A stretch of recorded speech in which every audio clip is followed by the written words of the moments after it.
আসসালামু আলাইকুম ওয়া বারাকাতুহ। আউযু বিল্লাহি মিনাশ শাইতানির রাজীম। বিসমিল্লাহির রহমানির রহিম।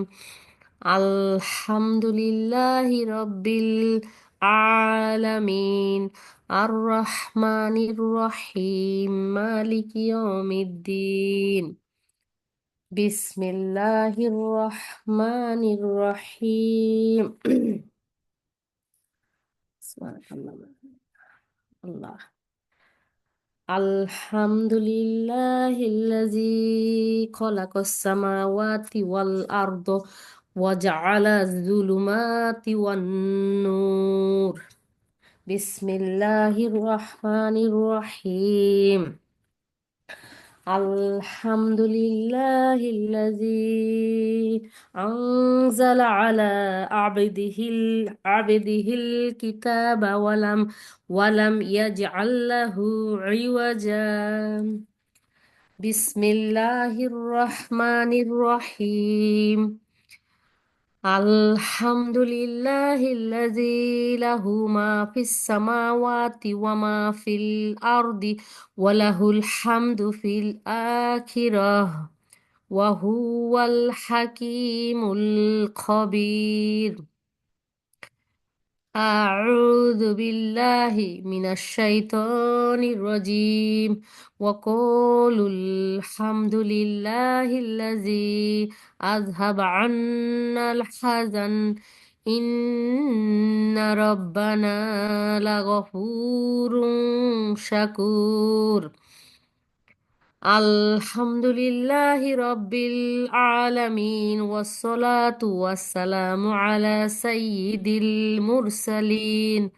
মুরসালিন ওয়া খাতামান নাবিয়্যিন ওয়া আলা আলিহি ওয়া আসহাবিহি আজমাইন আম্মা বাদ। সুবহানাল্লাহি ওয়ালহামদুলিল্লাহি ওয়ালা ইলাহা ইল্লাল্লাহু ওয়াল্লাহু আকবার ওয়ালা হাওলা ওয়ালা কুওয়াতা ইল্লা বিল্লাহ। লা ইলাহা ইল্লাল্লাহু ওয়াহদাহু লা শারীকা লাহু লাহুল মুলকু ওয়া লাহুল হামদু ওয়া হুয়া আলা কুল্লি শাইইন কাদির। সুবহানাল্লাহি ওয়া বিহামদিহি আদাদা খলকিহি ওয়া রিদা নাফসিহি ওয়া জিনাতা আরশিহি ওয়া মিদাদা কালিমাতিহি। আল্লাহুম্মা সাল্লি আলা মুহাম্মাদি ওয়া আলা আলি মুহাম্মাদ কামা সাল্লাইতা আলা ইব্রাহিমা ওয়া আলা আলি ইব্রাহিম ইন্নাকা হামিদুম মাজিদ। আল্লাহুম্মা বারিক আলা মুহাম্মাদি ওয়া আলা আলি মুহাম্মাদ কামা বারাকতা আলা ইব্রাহিম ওয়া আলা আলি ইব্রাহিম ইন্নাকা হামিদুম মাজিদ। রব্বি ইশরাহ লি সাদরি ওয়া ইয়াসসির লি আমরি ওয়াহলুল উকদাতাম মিন লিসানি ইয়াফকাহু কওলি। রব্বি জিদনা ইলমা রব্বি জিদনা ইলমা রব্বি জিদনা ইলমা আমিন ইয়া রাব্বাল আলামিন। اللهم اجعل القرآن ربيع قلبي ونور صدري وجلاء حزني وذهاب همي. اللهم إني أسألك علما نافعا ورزقا طيبا وعملا متقبلا. রব্বি ইয়াসসির ওয়ালা তুয়াসসির ওয়া তাম্মিম আলাইনা বিল খাইর। আরেকটা প্রশংসার জিনিস আছে আল্লাহ। ইন্নাল হামদালিল্লাহ নাহমাদুহু ওয়া নাস্তাইনুহু ওয়া নাস্তাগফিরহু ওয়া নাউযু বিল্লাহি মিন শুরুরি আনফুসিনা ওয়া মিন সাইয়্যিআতি আমালিনা।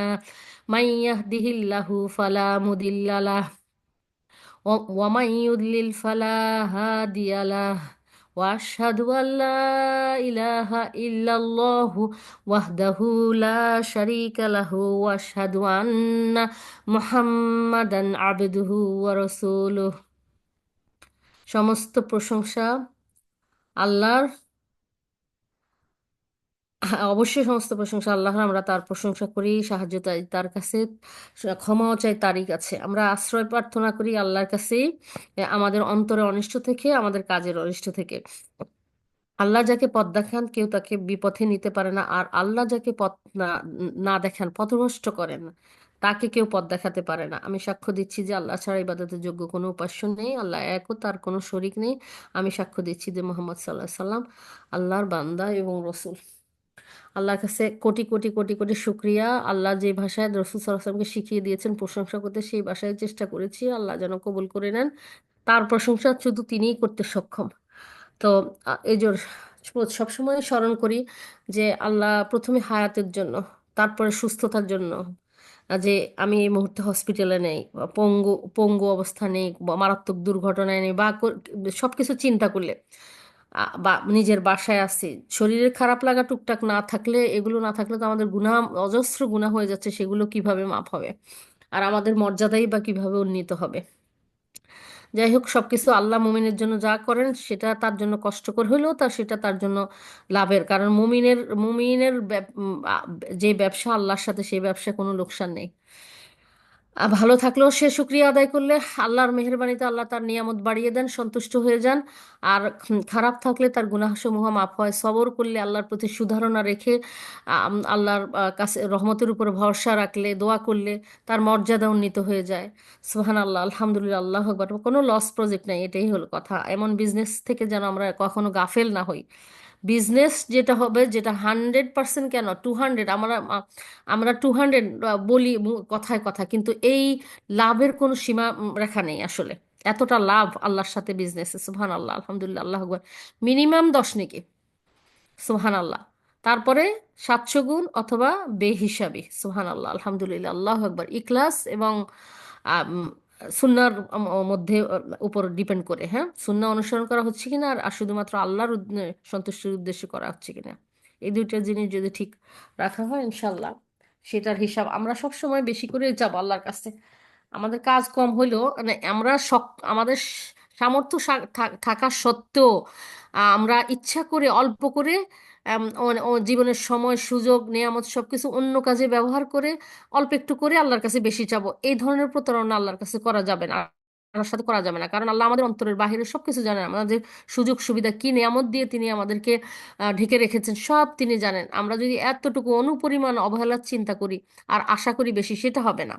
বরং আমরা আমাদের সাধ্যের সবটুকু ব্যয় করে আল্লাহর কাছে চাবো যে আল্লাহ, আমরা তো আমাদের তো আমরা দুর্বল ইমানের মানুষ, আমরা 100% পারবো না। আপনি জানেন শয়তান আমাদের পিছনে লেগে আছে, তাও আপনার তৌফিকে আমরা শুধুমাত্র আপনার সন্তুষ্টির জন্য যেটুকু করেছি, আল্লাহ আপনি নিজ অনুগ্রহে এটাকে কবুল করে ত্রুটি বিচ্যুতি মাফ করেন, বহুগুণে বর্ধিত করেন। আল্লাহ, আপনার কাছে এত এত বেশি চাই, সেটা আমাদের কর্মের উপর বেসিস করে নয়, বরং আপনার রহমতের উপর বেসিস করে। আপনার রহমতের সীমা পরিসীমা নেই। এই জন্যই আমরা আমাদের আমলের উপর নির্ভর করছি না, 100% নির্ভর করছি আপনার রহমতের উপরে। আর আমরা যেটুকু আমল করেছি, এটা আপনার রহমতেরই বহিঃপ্রকাশ। আপনি যদি আমাদের প্রতি অনুগ্রহ না করতেন, আপনি যদি আমাদেরকে দয়া না করতেন, তাহলে আমরা এই ভালো কাজগুলি করতেই পারতাম না। লা হাওলা ওয়ালা কুওয়াতা ইল্লা বিল্লাহ। মানে আল্লাহর সাহায্য ছাড়া আমরা ন্যাকামলও করতে পারবো না, বা বদ আমল থেকে, খারাপ কাজ থেকেও দূরে থাকতে পারবো না। তাইলে আমরা কত দুর্বল! প্রতি মুহূর্তে আমরা আল্লাহর রহমতের মুখাপেক্ষী। এই মুখাপেক্ষিতায় কোনো অসম্মান নেই, অমর্যাদা নেই, হ্যাঁ। আল্লাহর মুখাপেক্ষিতাই বরং বান্দাকে মর্যাদাশীল করে, মুমিনের পর্যায়ে উন্নীত করে। মুমিনেরও ধাপ থাকে এরকম, উচ্চ পর্যায়ের যারা, তাদের দিকে ধাবিত করে, যারা বেশি নিজেকে আল্লাহর মুখাপেক্ষী করে, নিজেকে দিনহীন ভাবে, অক্ষম ভাবে সবকিছু আল্লাহর দিকেই করে দেয়। ভালোবাসায় কমতি ঘাটতি বা দায়িত্বে অবহেলা, গাফিল গাফিল না হওয়া, এগুলোর সবকিছু ঠিক রেখেই তারা নিজেকে আল্লাহর কাছে এইভাবে উৎসর্গ করে, হ্যাঁ। আমরা যেন আল্লাহর অনুগ্রহে তাদের অন্তর্ভুক্ত হইতে পারি, আমিন ইয়া রাব্বাল আলামিন। আজকে তো আল্লাহর কাছে শুক্রিয়া সবকিছু, সুস্থতা সবকিছুর জন্য। কালকে একটা জিনিস, একটা ভিডিও করতেছিলাম, যে বলছে যে কেন শুক্রিয়া করবেন না। একজন একটা নামাজের বিবরণ দিয়েছে, যে এক নামাজে আপনি 2 রাকাত নফল নামাজ পড়ে আপনি এখানে কয়েকটা নিয়ত করতে পারেন। প্রথমে হলো, আল্লাহর কাছে আপনি তার যাবতীয়, বিনা অধিকারে, বিনা মূল্যে, না চাইতে, জীবনের শুরু থেকে শেষ পর্যন্ত যত নেয়ামত তিনি মানে দিয়েছেন, দিচ্ছেন, দিবেন, সবকিছুর জন্য শুক্রিয়া আদায় করা প্রথমেই, যে আল্লাহ এগুলো কোনো হক ছিল না, এগুলোর জন্য আমরা কোনো মূল্যও পরিশোধ করছি না, সেগুলোর জন্য আমরা আল্লাহর কাছে শুক্রিয়া করব। তারপরে তা এত নেয়ামত সত্ত্বেও আমরা যে আল্লাহর কত অবাধ্যতা করেছি, এখনো করছি, আমরা জানিও না, আমরা নোটিসও করি না এগুলো গুনাহ হয়ে যাচ্ছে, আল্লাহর অসন্তুষ্টি অর্জন করছি বা আল্লাহকে অমর্যাদা করছি। সেই জ্ঞানত অজ্ঞানত অবস্থায় যে গুনাহগুলি করছি, আল্লাহকে কষ্ট দিচ্ছি, অপমান করছি বা কত অবাধ্যতা করছি, হ্যাঁ, তার আনুগত্য করতে পারছি না প্রপারলি ভাবে, এই নিজেদের ভুল ত্রুটি অন্যায় আচরণের জন্য, জ্ঞানত অজ্ঞানত করা অপরাধের জন্য আল্লাহর কাছে ক্ষমা চাওয়া, এটা হলো দ্বিতীয়টা। তৃতীয়টা হচ্ছে যে আল্লাহর কাছে আমরা ইয়ে চাবো, যে আমাদের আশ্রয় চাবো। আগত অনাগত দিনের জন্য তওবা ইস্তেগফার করব, গত দিনের জন্য বর্তমানের জন্য তওবা ইস্তেগফার করব, অনাগত দিনের জন্য আল্লাহর কাছে আশ্রয় চাবো যাবতীয় যাবতীয় খারাপ জিনিস থেকে, বিশেষ করে আমাদের ইমানের আমলের উপর যেগুলা এফেক্ট করবে সেগুলো থেকে আমরা বেশি করে আশ্রয় চাবো। আমাদের ইমান বিধ্বংসী কেন কিছু যেন আমাদের জীবনে না আসে, আমল বিধ্বংসী যেন কোনো কথাকর্ম আমাদের দ্বারা সংগঠিত না হয়, এই জিনিসগুলি আমরা করব। দেখেন তাইলে অনাগত দিনের জন্য আমরা আল্লাহর কাছে আশ্রয় চাবো সবকিছু, আমাদের সন্তান সন্ততি সম্পদ সবকিছু। আসলে আমাদের জীবনের সবচেয়ে বড় সম্পদ হলো আল্লাহর দেওয়া হিদায়েত এবং তাকওয়ার পোশাক, হ্যাঁ, মুত্তাকি মুত্তাকি হওয়ার যে আল্লাহ নেক নসিব যাকে দান করেন, সেটাই সবচেয়ে বড় সম্পদ। সেই সম্পদ যেন মৃত্যু পর্যন্ত আল্লাহ সুরক্ষিত রাখেন, সেগুলো যেন কোনো শয়তানের ওয়াসওয়া দুনিয়াভি কোনো চাওয়া পাওয়ার কারণে কোনো পরিস্থিতি যেন সেগুলো আমাদের কাছ থেকে ছিনিয়ে না নিতে পারে, এই আশ্রয়গুলি চাবো।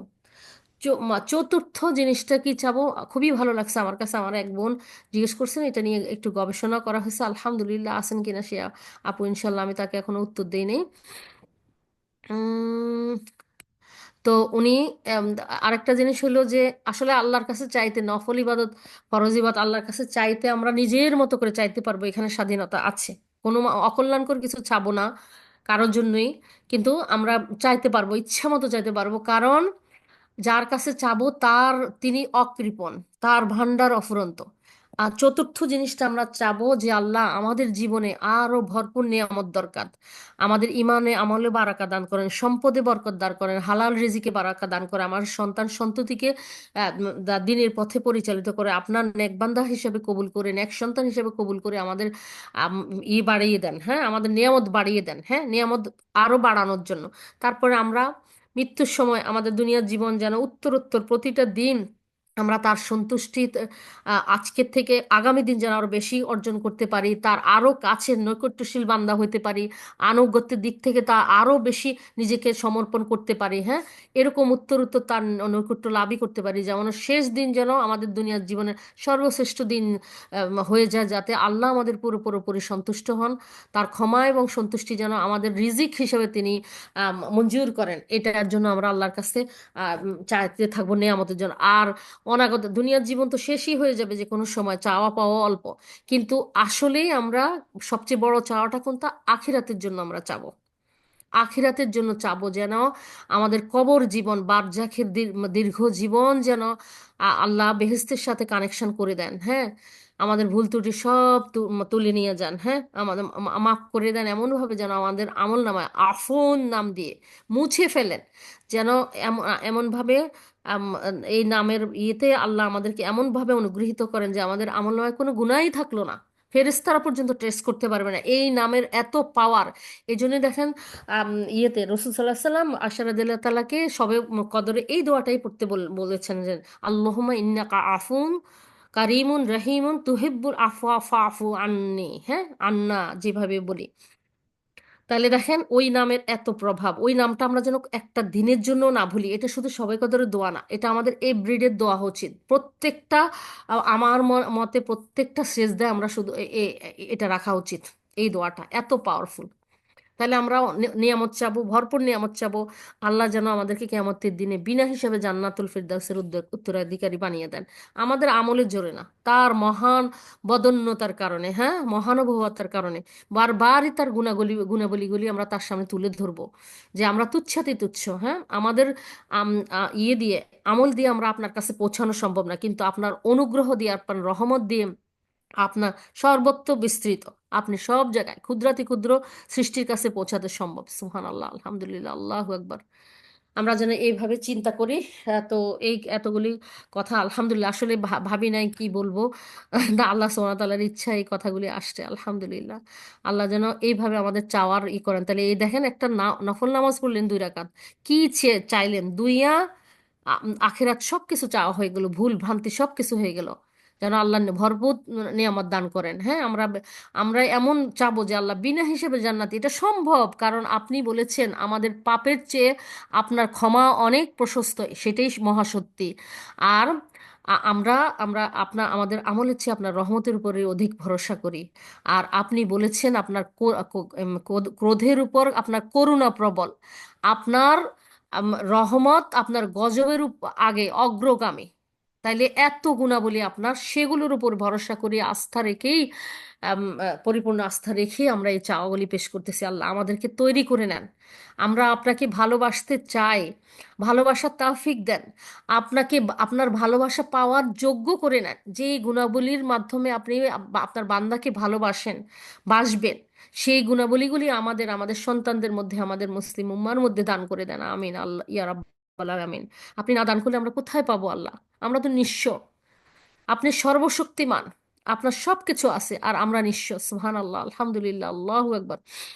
আল্লাহর সাথে প্রচুর কথা বলতে হবে, সব কিছু আল্লাহর সাথে কথা বলতে হবে। ছোট্ট একটা জিনিসের জন্য আল্লাহর সাথে কথা বলতে হবে, যে এই ছোট্ট জিনিসটাও আমার আসলে আপনার আপনার দয়া ছাড়া, অনুগ্রহ ছাড়া আমার সম্ভব না, আমার কাছে ছোট, কিন্তু আল্লাহ এটাকে অসম্ভব করে দিতে পারেন। মানুষ বলে না, এই আসছি, একটা স্টেপ ফেলার আমাদের কোনো সামর্থ্য নাই, ক্ষমতা নাই, একটা চোখের পলক ফেলার আমাদের সামর্থ্য নাই, আমরা একটা নিঃশ্বাস ফেলতে পারি না।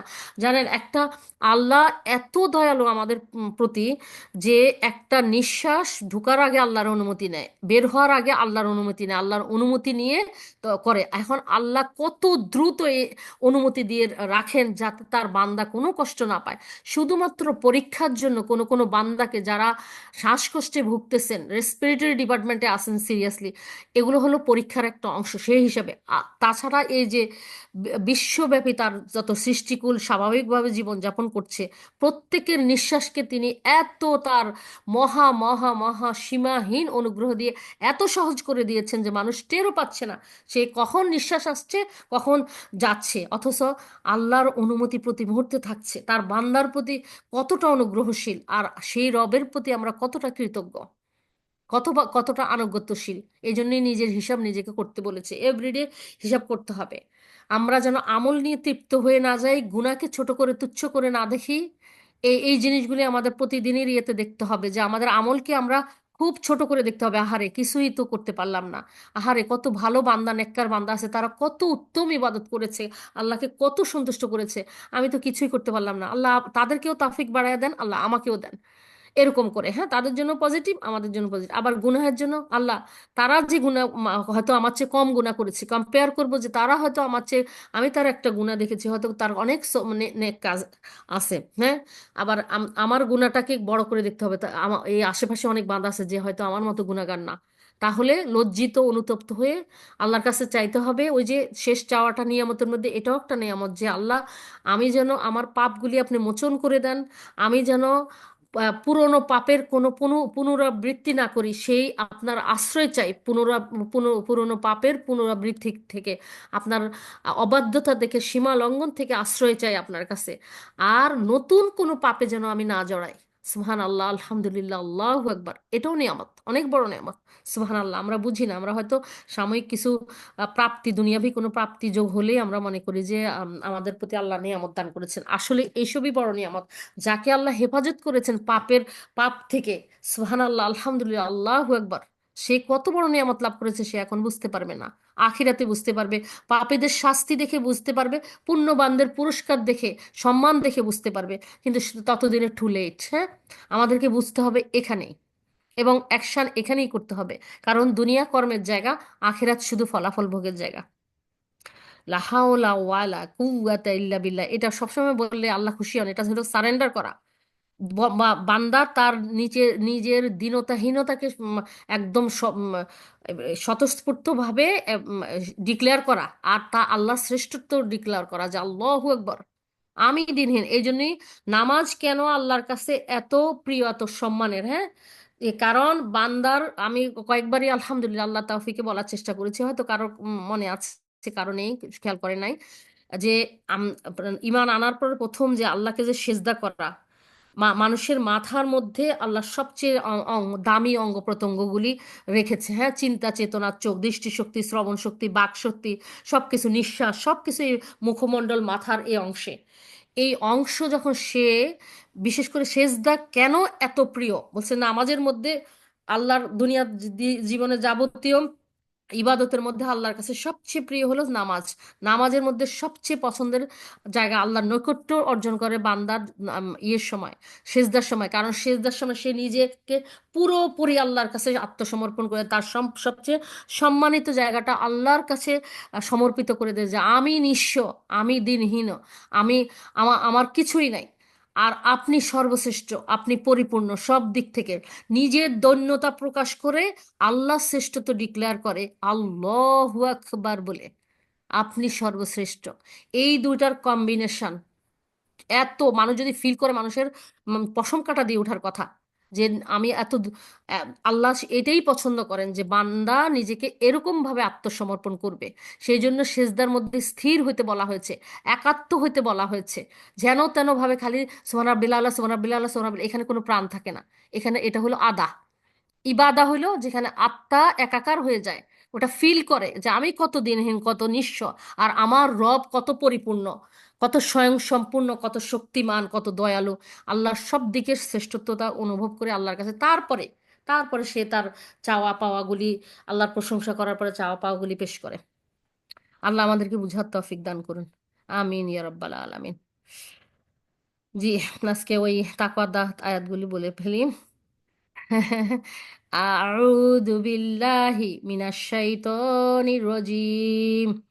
ইয়া আইয়ুহাল্লাযীনা আমানুত্তাকুল্লাহা হাক্কা তুকাতিহি ওয়া লা তামুতুন হাক্কা তুকাতিহি ওয়া লা তামুতুন্না ইল্লা ওয়া আনতুম মুসলিমুন। হে মুমিনগণ, তোমরা অন্তর থেকে আল্লাহকে সেইভাবে ভয় করো যেভাবে ভয় করা উচিত। সাবধান, মুসলিম ছাড়া কোনো অবস্থাতেই যেন তোমাদের মৃত্যু না আসে। তাহলে আমরা রব্বানা ফাতিরাস সামাওয়াতি ওয়াল আরদ আনতা ওয়ালিয়্যু ফিদ দুনিয়া ওয়াল আখিরাতি ওয়া তাওয়াফানি মুসলিমা ওয়াল হিকুনি বিস সলিহিন। রব্বানা আফরিগ আলাইনা সাবরা ওয়া তাওয়াফানা মুসলিমিন। আল্লাহ, আমি মুসলিম হিসেবে যেন আমাদেরকে মৃত্যু দান করেন। আমিন ইয়া রাব্বাল আলামিন। আপনাদের যাদের দোয়া কবুলের সময় আছে এখনো, তারা করতে থাকেন ইনশাআল্লাহ, ইনশাআল্লাহ। আল্লাহ যেন আমাদের সবার দোয়া কবুল করে নেন। এই মজলিস যেন আখিরাতে আল্লাহর আরশের ছায়ার নিচে পাশাপাশি একত্রিত হওয়ার মজলিসে পরিণত করে দেন। আমিন ইয়া রাব্বাল আলামিন। আজকে দুনিয়ার জীবনে আল্লাহর তৌফিকে আমরা তার সন্তুষ্টির মজলিসে বসিয়েছি, আখিরাতে যেন আল্লাহর জন্য একত্রিত হওয়া, এটাও আল্লাহর বিশাল অনুগ্রহ। কোনো দিকে ছিটকে পড়তে পারতাম, আল্লাহ হেফাজত করেছেন বলেই, আল্লাহ এর প্রতি আকর্ষণ সৃষ্টি করে দিয়েছেন, ভালোবাসা সৃষ্টি করে দিয়েছেন, সুবহান আল্লাহ। সেই জন্য এত কিছু তারই অনুগ্রহ। সেই জন্য আল্লাহর কাছে চাবো যে আল্লাহ এত কিছু যখন দিয়েছেন, আল্লাহ আখিরাতেও একত্র করে দিবেন এই বোনদেরকে। এখন আমরা কেউ কাউকে দেখি না পৃথিবীর কোন প্রান্তে, তখন যেন আমরা একত্রে থাকি। আপনার জন্য ভালোবাসা, আল্লাহর জন্য ভালোবাসা, আল্লাহর জন্য বিচ্ছিন্নতা, তাদেরকে আল্লাহ নিশ্চিন্ত নিরাপদ রাখবেন। বলছেন যে কেয়ামতের দিনে আল্লাহ বলবেন, আমার জন্য মহব্বতকারীরা কোথায়? আজকে আসো। যখন আল্লাহর আরশের ছায়া ছাড়া কোনো ছায়া থাকবে না, তখন তাদের সম্মান মর্যাদা, তাদের মুখের বলছে যে এই যে এত সুন্দর বর্ণ হবে, এটা দেখে নবী রাসূলরা পর্যন্ত ঈর্ষান্বিত হয়ে যাবে। এটা সহিহ হাদিসে আসছে যে এরা কি এমন আমল করেছে।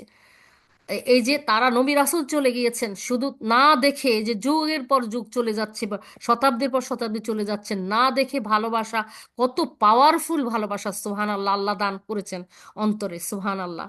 আল্লাহর জন্য পৃথিবীর বিভিন্ন প্রান্ত থেকে ওই সময় হালাকা হবে, ওই সময় আল্লাহর কথাগুলি হবে, এটা আল্লাহর কত বড় দান মানুষকে। যাদেরকে কোটি কোটি টাকা দান করেছেন, ক্ষমতা দান করেছেন, বিলিয়নিয়ার বানিয়েছেন, আমি মনে করি আমরা সবচেয়ে আলহামদুলিল্লাহ আলহামদুলিল্লাহ সবচেয়ে অনুগ্রহ প্রাপ্ত, সুবহান আল্লাহি আলহামদুলিল্লাহ ওয়ালা ইলাহা ইল্লাল্লাহ আল্লাহু আকবার ওয়ালা হাওলা ওয়ালা কুওয়াতা ইল্লা বিল্লাহ। আমরা সবচেয়ে রিচ, আমরা সবচেয়ে ধনী। কারণ কিয়ামতের দিন আজকে যারা ধনী তারা তারা সেদিন লাঞ্ছিত অপমানিত হবে, তারা তাদের শাস্তি হবে। আর আল্লাহ, আশা করি আল্লাহর মহা অনুগ্রহের উপর ভরসা রেখেই বলছি যে আল্লাহ আমাদেরকে কিয়ামতের দিনও একত্রিত করবেন তার ভালোবাসার জন্য। যার মহব্বতের জন্য যারা একত্রিত হয়েছে তাদেরকে সেই দিনও আল্লাহ মর্যাদাশীল করবেন, ইনশাল্লাহ ইনশাল্লাহ। সেই জন্য আমরা কখনো গাফেল হব না। আল্লাহর মজলিস, সন্তুষ্টির মজলিস যেন দুনিয়ার কোনো মজলিস আমাদেরকে ও তা থেকে বিরত না করে। আমিন ইয়া রাব্বাল আলামিন। বিসমিল্লাহির রহমানির রহিম। ইয়া আইয়ুহান নাসু তাকু রাব্বাকুমুল্লাযী খলাকাকুম মিন নাফসিন ওয়াহিদা خلقكم من نفس واحدة وخلق منها زوجها وبث منهما رجالا كثيرا ونساء واتقوا الله الذي تسالون به والأرحام إن الله كان عليكم رقيبا।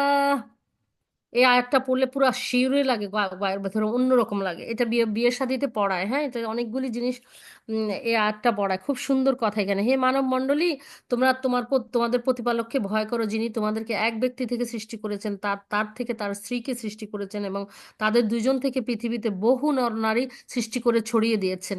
আল্লাহকে ভয় করো, যার নামের উসিলা দিয়ে তোমরা একে অপরের কাছে হক আদায় করো।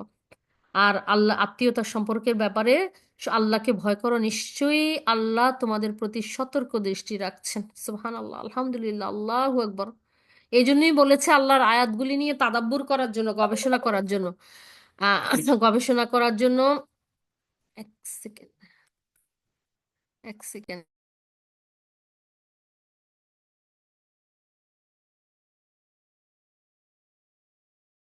ফোন দিতেছে।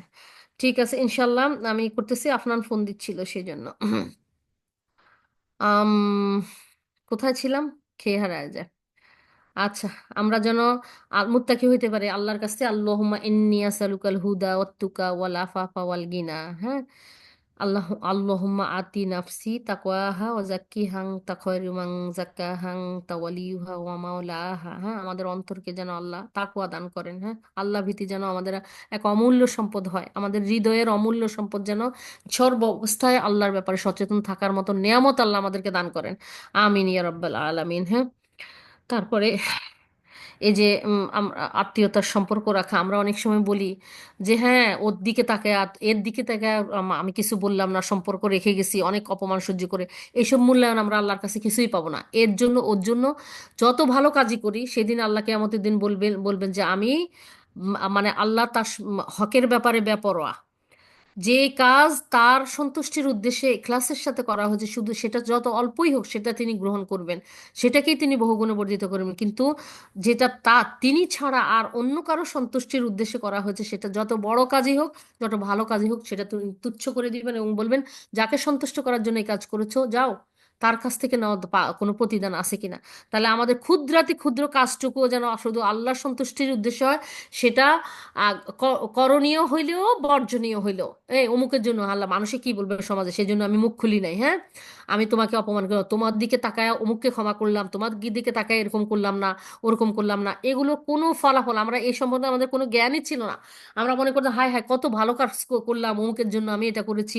আসলে এই সমস্ত কাজ যদি ছোট্ট একটা কাজও, আমি একটা হাসি যদিও আল্লাহর সন্তুষ্টির জন্য আপনাদের দিই, সেটাও ইবাদত হবে।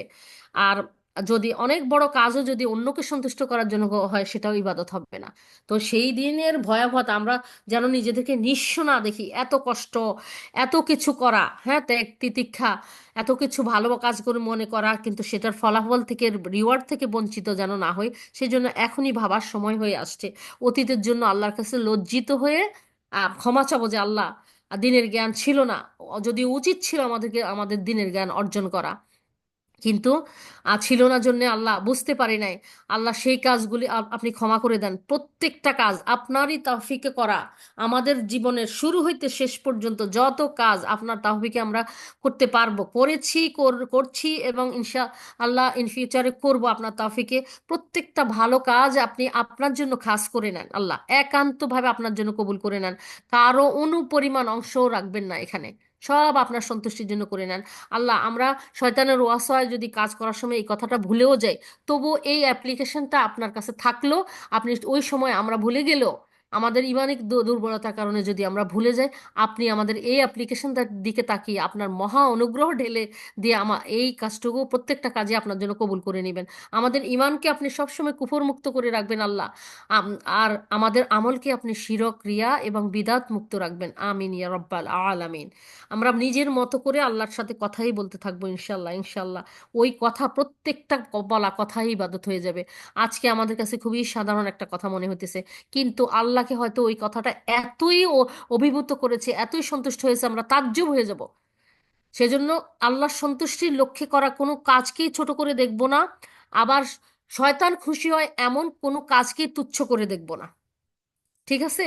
যে এই সামান্য কি, এটা না, যেই কাজে শয়তান খুশি খুশি হয়, সন্তুষ্ট হয়, সেই কাজে আল্লাহ সন্তুষ্ট হন। অপোজিট, আমাদেরকে সৃষ্টি করা হয়েছে তাকে সন্তুষ্ট করার জন্য, তার ইবাদতের মাধ্যমে, শয়তানকে সন্তুষ্ট করার জন্য না। তাইলে আমাদের রাস্তা কিন্তু ক্লিয়ার। যেই কাজে আল্লাহ সন্তুষ্ট হন সেই কাজে শয়তান অসন্তুষ্ট হয়, যেই কাজে শয়তান সন্তুষ্ট হয় সেই কাজে আল্লাহ অসন্তুষ্ট হন। ইজি হয়ে গেল আমাদের জন্য, আমরা কোনটা করব কোনটা ছাড়বো। ঠিক আছে?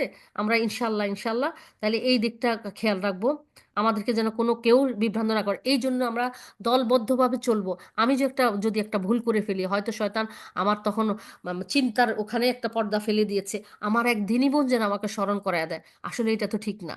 হ্যাঁ, এরকম সে এইভাবে করেন। এই জন্যই তো মুমিন মুমিনের আয়না। ঠিক আছে? ইনশাল্লাহ আমরা এইভাবে প্রত্যেকে প্রত্যেকের পাশে দাঁড়াবো। এটার জন্য কখনো ছোট করে দেখবো না, হ্যাঁ হ্যাঁ আমাকে ও কি বললো, বরং সে আমার সবচেয়ে বড় শুভাকাঙ্ক্ষী, যে আমার আমলগুলি বরবাদ হওয়া থেকে সে আমাকে হেফাজত করতেছে, আমার কোষ্ঠার্জিত আমল যেন সুরক্ষিত থাকে, সেজন্য সে আমার পাশে দাঁড়িয়েছে। দুনিয়ার জীবনে যত বিপদ আপদ বালা মুসিবতে একজন একজনের পাশে দাঁড়ায়, তার চেয়ে বড় হইলো যে আখেরাতের বিপদ থেকে রক্ষা করার জন্য যে বন্ধু আমার পাশে দুনিয়াতে দাঁড়িয়েছে। হ্যাঁ, সুবহান আল্লাহ, আলহামদুলিল্লাহ, আল্লাহু আকবার। আমার আমল করার জন্য, আল্লাহর সন্তুষ্টি অর্জনের জন্য, জান্নাত লাভের জন্য, জাহান্নাম থেকে বাঁচার জন্য যে আমাকে সব বুদ্ধি দিয়েছে, পরামর্শ দিয়েছে, সহযোগিতা করেছে, অনুপ্রাণিত করেছে, যা কিছু করেছে প্রত্যেকটা জিনিস, সেই হলো আমার সবচেয়ে বড় শুভাকাঙ্ক্ষী, সবচেয়ে বড় বন্ধু। এমন বন্ধুকে যেন আমরা পেলে কখনো অবহেলা না করি, এমন বন্ধুই যেন আল্লাহর কাছে খুঁজে বেড়াই। হ্যাঁ, যে বন্ধুকে দেখলে আল্লাহর কথা স্মরণ হয়ে যাবে। সুবহান আল্লাহ, আলহামদুলিল্লাহ, আল্লাহু আকবার।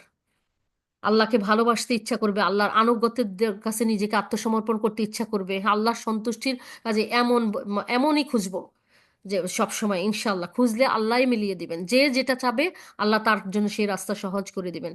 আল্লাহ আমাদেরকে বুঝার তৌফিক দান করুন, আমাদেরকে মুত্তাকিদের অন্তর্ভুক্ত করে নিন। আমিন ইয়া রাব্বাল আলামিন। শুধু আল্লাহর সন্তুষ্টির জন্যই যেন আমরা আত্মীয়তার সম্পর্ক রাখি, আল্লাহর সন্তুষ্টির জন্যই যেন আমরা সমস্ত খারাপ কাজ থেকে নিজেদেরকে বিরত রাখি এবং ভালো কাজের মধ্যে নিজেদেরকে সব সময় ব্যস্ত রাখি। আমাদের জীবন দেখেন, খারাপ কাজ করলে কি হয়, দুইটা আমার সবসময় আলহামদুলিল্লাহ, আলহামদুলিল্লাহ, আল্লাহ তাফিকে এটুকু রিয়েলাইজেশন এসেছে যে খারাপ কাজ যখন করে মানুষ, তখন দুইটা খারাপ কাজ হয়। কি হয়? একটা খারাপ কাজে লিপ্ত থাকে, সেটার একটা ফলাফল, আরেকটা হচ্ছে ওই সময়টা সে ভালো কাজ থেকে দূরে থাকে। তার মানে ওইটাও একটা খারাপ কাজ, ভালো কাজের সুযোগ থেকে নিজেকে বঞ্চিত করে দেয়। হ্যাঁ, দুইটা। আবার যখন মানুষ ভালো কাজ করে, সে দুইটাও ভালো কাজ করে, কারণ সে ভালো কাজটাও করে, সুবহানাল্লাহ, আলহামদুলিল্লাহ, আল্লাহু আকবার, অ্যাট এ টাইম সে মন্দ থেকে দূরে থাকে। তাহলে দেখেন কি লাভ, ডাবল মেরিট, ডাবল ডিমেরিট। ঠিক আছে? তাহলে আমরা সব সময় ডাবল এরকম অর্জনের জন্য খেয়াল রাখবো, যে আমি যতক্ষণ আল্লাহর সন্তুষ্টির কাজে আছি, ততক্ষণ আমার শুধু সন্তুষ্টির কাজ না, আমি অসন্তুষ্টির কাছ থেকে দূরে থাকতেছি, সেটাও আমার অনেক বড় ফরজকারি, অনেক বড় আল্লাহর পছন্দের কাজ। হ্যাঁ, আল্লাহর নৈকট্য অর্জনের জন্য এটা সবচেয়ে বেশি পাওয়ারফুল, যে হারাম পরিত্যাগ করা, নিষিদ্ধ কাজ পরিত্যাগ করা। আল্লাহ আমাদেরকে তৌফিক দান করুন, আমিন ইয়া রাব্বাল আলামিন। জি। أعوذ بالله من الشيطان الرجيم. يا أيها الذين آمنوا اتقوا الله وقولوا قولا سديدا। হে মুমিনগণ, আল্লাহকে ভয় করো এবং সত্য সঠিক কথা বলো। আল্লাহ যেন আমাদেরকে, যে আল্লাহুম্মা ইন্নী আউযু বিকা মিন শাররি সামঈ ওয়া মিন শাররি বাসরি ওয়া মিন শাররি লিসানি ওয়া মিন শাররি কলবি। আল্লাহ যেন আমাদের, আল্লাহর কাছে আশ্রয় চাই এই সমস্ত অঙ্গ প্রত্যঙ্গের, এগুলো আল্লাহর নেয়ামত, এগুলোর অপব্যবহার থেকে, ক্ষয়ক্ষতি থেকে। আর আশ্রয় আল্লাহর কাছে প্রার্থনা করি, আল্লাহুম্মা ইন্নী আসালুকা কলবাং সালিমাও ওয়া লিসানাও সাদিকা ওয়া শুকরি নি'মাতিকা ওয়া হুসনি ইবাদাতিক। হ্যাঁ, এগুলো চাই ইনশাআল্লাহ। আর ছোট্ট সঠিক কথা যেন আমরা বলতে পারি। আল্লাহ যেন আমাদের অন্তরে খসিয়া, যেটা বিনয়ের সাথে ভয়, শ্রদ্ধার সাথে ভয়, ভালোবাসার সাথে ভয়। একটা ভয় হচ্ছে গুন্ডা পান্ডাকে দেখলে, মানুষ সন্ত্রাসী দেখলে ভয় পায়, আর একজন শিক্ষককে শ্রদ্ধা করে ভালোবেসে ভয় পায়, যে তার সামনে খারাপ কাজ করা যাবে না। দুই ভয়ে কিন্তু পার্থক্য আছে, হ্যাঁ, একটা খৌফ, একটা খসিয়া। আল্লাহ যেন আমাদের অন্তরে খসিয়া বিনয়ের সাথে যে ভয়টা থাকবে, ভালোবাসা থাকবে, ভরসা থাকবে, সব সুন্দর উত্তম উত্তম জিনিসগুলি থাকবে, সেই সেই অনুভূতিটাই দান করেন আমাদেরকে। সে তেমন ভয়ই যেন করতে পারি, এমন ভয় যাতে আল্লাহর অবাধ্যতার মাঝে ওই ভয়টা বিশাল পাহাড়ের চেয়ে বড় প্রাচীর হয়ে দাঁড়ায়, প্রতিবন্ধক হয়ে দাঁড়ায়, যে কোনো ক্রমেই আমাদের পক্ষে এটা অতিক্রম করা সম্ভব না। এবং আমরা উনিকে অতিক্রম করার মানসিকতাও যেন না রাখি, চিন্তায়ও যেন না আসে যে আল্লাহর এই অবাধ্যতার প্রাচীরের মাঝখানে যে বন্ধক আল্লাহ খসিয়ার মাধ্যমে আমাদের অন্তরে দিয়েছেন, সেটা যেন কোনোভাবে আমরা, আমাদের চিন্তা চেতনায় যেন এটা না আসে, ভুলক্রমে। আল্লাহর কাছে আশ্রয় চাই। আমিন ইয়া রাব্বাল আলামিন। يصلح لكم أعمالكم ويغفر لكم ذنوبكم ومن يطع الله ورسوله فقد فاز فوزا عظيما। এই কথাগুলি যদি উপরের আল্লাহর এই নির্দেশগুলি, তিনটা আয়াতে আল্লাহ যে নির্দেশ দিয়েছেন, এগুলো যদি আমরা করি, তাহলে আল্লাহ, আমরা তো সবকিছু 100% চাইলেও করতে পারবো না, ত্রুটি বিচ্যুতি থেকেই যাবে, হ্যাঁ, কমতি ঘাটতি থেকেই যাবে। ওগুলো আল্লাহ শুধরে দিবেন, আর ওগুলোর পরিমাণ এত বেশি যেটা আমরা ধারণা করতে পারি না। হ্যাঁ, আমাদের পুণ্যের কাজ খুবই সামান্য, গুনতে পারবো, কিন্তু পাপ হলো রাশি রাশি। সুবহান আল্লাহ, আলহামদুলিল্লাহ, আল্লাহু আকবার। আল্লাহর গফুর গফফার, গফুর হলো যিনি ক্ষমা করেন, গফফার হলো যিনি অনবরত ক্রমাগত ক্ষমা করেন, নিরলস ভাবে ক্ষমা করতে থাকেন। পাপ হয়, ইস্তেগফার করে, আবার ক্ষমা করেন, আবার ক্ষমা করেন। এই জন্যই বলছেন যে, ইয়া আল্লাহ রসুল, এক বেন্দি এক সাহাবী বলছেন, আমরা গুনাহ করলে, কেউ যদি গুনাহ করে ক্ষমা চায়, তাহলে কি হবে? আল্লাহ ক্ষমা করবেন। আবার যদি গুনাহ করে আবার ক্ষমা চায়, আবার এরকম করে 3বার বলার পরে, তাহলে তখন রসুল সাল্লাল্লাহু আলাইহি ওয়াসাল্লাম বলছেন, তোমরা ক্ষমা চাইতে ক্লান্ত হবে, কিন্তু আল্লাহ ক্ষমা করতে কোনোদিন ক্লান্ত হবেন না। ইনিই হলেন আমাদের গফফার, যিনি ক্রমাগত ক্ষমা করার ক্ষমতা রাখেন, মানসিকতা রাখেন, ঔদার্য রাখেন। হ্যাঁ, সুবহানাল্লাহ, আলহামদুলিল্লাহ, আল্লাহু আকবার। আর আফুর নাম তো এমন, যে এমন ভাবে গুনাহগুলি মুছে দিবে, যাতে আমলনামায় গুনাহের চিহ্ন পর্যন্ত থাকবে না, ফেরেশতারা পর্যন্ত ট্রেস করতে পারবে না যে কোনো গুনাহ ছিল এখানে। আর সেইটার পরিপ্রেক্ষিতে তিনি কি করবেন? নেক আমল দিয়ে সেই শূন্য জায়গাটা ভরে দিবেন। সুবহানাল্লাহি আলহামদুলিল্লাহ ওয়ালা ইলাহা ইল্লাল্লাহু আল্লাহু আকবার। সেই জন্য আল্লাহকে বেশি বেশি এই নামটা স্মরণ করে দেওয়া আমাদের কর্তব্য, যে আল্লাহ আপনিই তো আফুন, আপনি মুছে ফেলেন আল্লাহ সমস্ত কুকর্মগুলি, সমস্ত পাপাচারগুলি, ইচ্ছাকৃত অনিচ্ছাকৃত সব মুছে দেন আল্লাহ, ছোট বড় ক্ষুদ্রাতি ক্ষুদ্র সব মুছে দেন, নাহলে তো আমাদের কোনো উপায় নাই। আপনার এই নামের সদ্ব্যবহার যদি আমাদের জন্য না হয়, তাহলে আমরা শেষ। আপনি আমাদেরকে রক্ষা করুন আল্লাহ, আমিন ইয়া রাব্বাল আলামিন। আচ্ছা, আমরা আজকে আল্লাহ আমাদেরকে তৌফিক দান করুন। আমরা আল্লাহর কাছে আশ্রয় চাই, কি বলবো, বিদাত থেকে। এটা বলছে যে সর্ব সর্বশ্রেষ্ঠ কথা হলো আল্লাহর কথা, নিশ্চয়ই সর্বোত্তম বাণী হচ্ছে আল্লাহর কিতাব, এবং সর্বোত্তম পথ হচ্ছে মুহাম্মদ সাল্লাহ সাল্লামের প্রদর্শিত পথ। সবচেয়ে নিকৃষ্ট কাজ হলো নব আবিষ্কৃত ইবাদত, সকল নব আবিষ্কৃত ইবাদতই হলো বিদাত, আর সকল বিদাতই হলো গুমরাহি, আর সকল গুমরাহির পরিণাম হলো জাহান্নাম।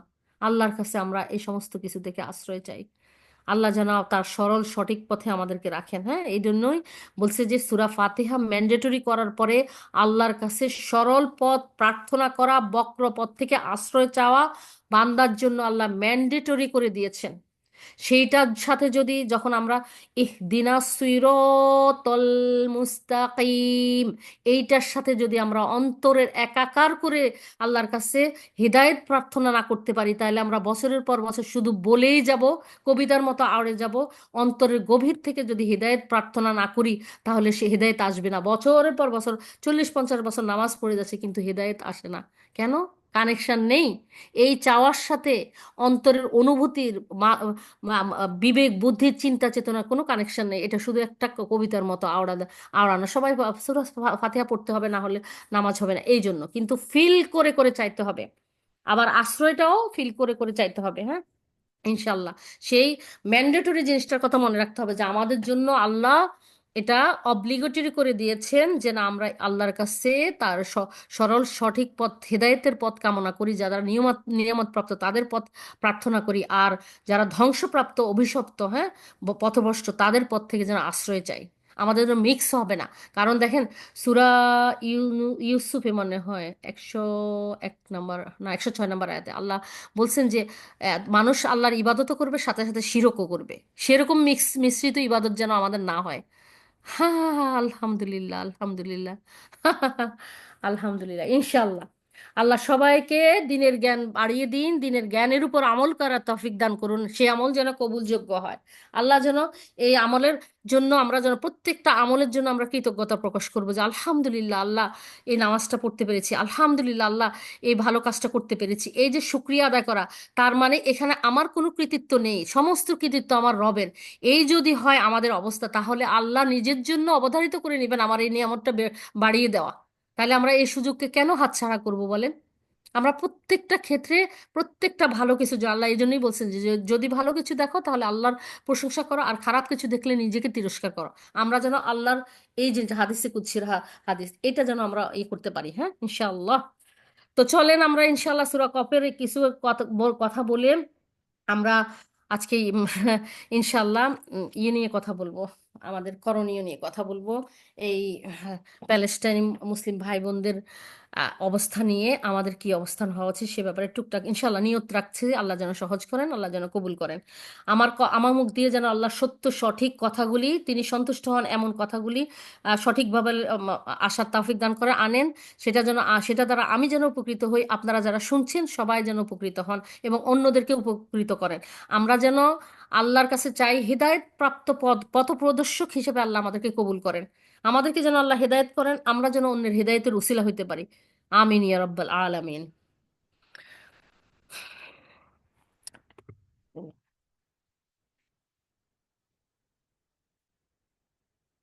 শুরু করি ইনশাল্লাহ। সূরা কফ 50 নম্বর সূরা। গতদিনে 6 নম্বর আয়াত পর্যন্ত বলেছিলাম, আজকে ইনশাল্লাহ চেষ্টা করব এক রুকুতে যতটুকু আসে আর কি।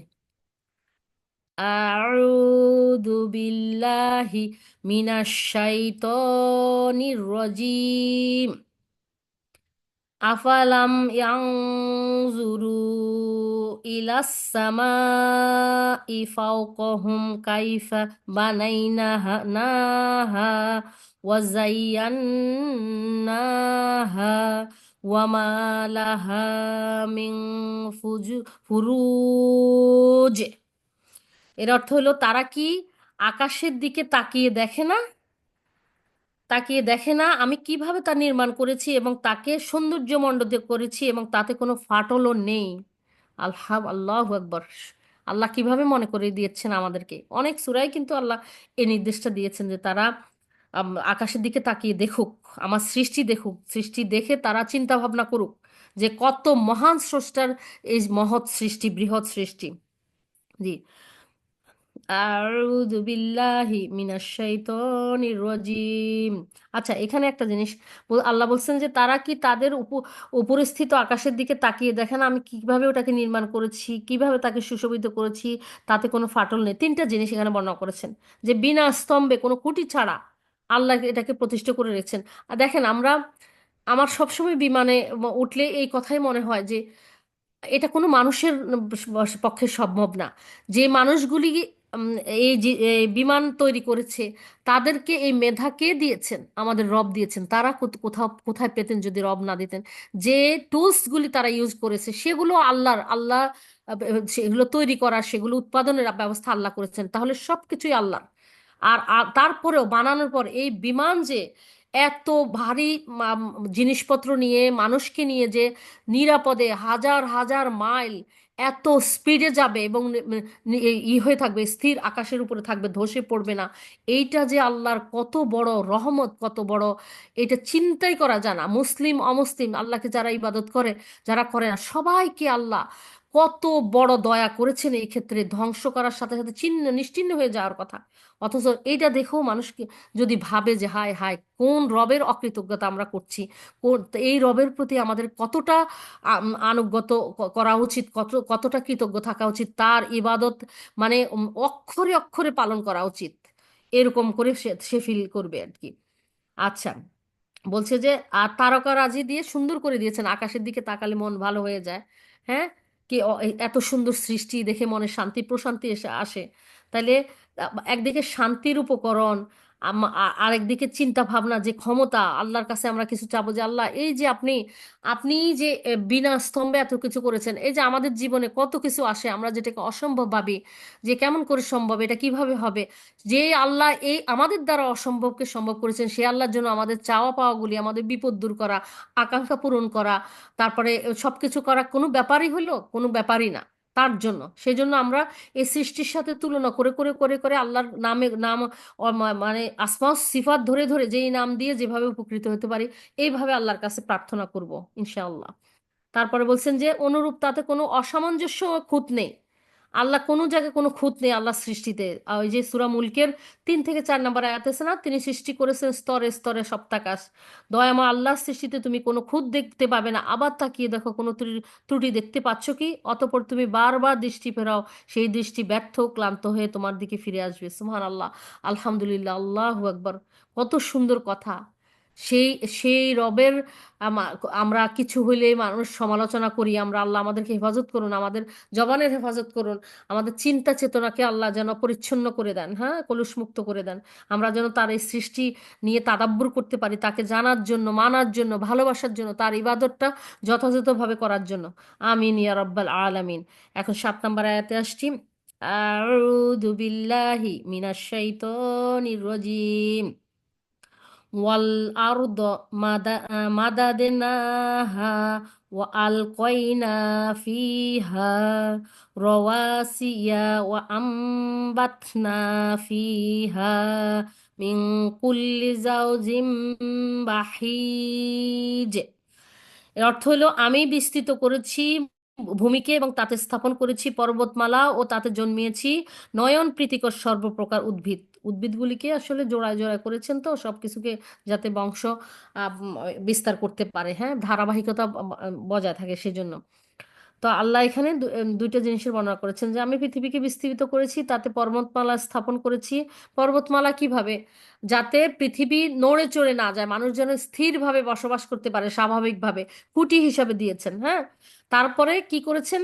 ওই ওই মাটি থেকে নানা রকমের আম, মানে উদ্ভিদ, যেগুলো মানুষ খায়, মানুষ যেসব প্রাণী থেকে মানুষ উপকৃত হয়, দুধ মাংস এগুলো খায় তাদের জীবন যাপনের জন্য, অস্তিত্ব টিকিয়ে রাখার জন্য, সবকিছু এই মাটি থেকে আসে। সুবহান আল্লাহ, আলহামদুলিল্লাহ, আল্লাহ আকবার।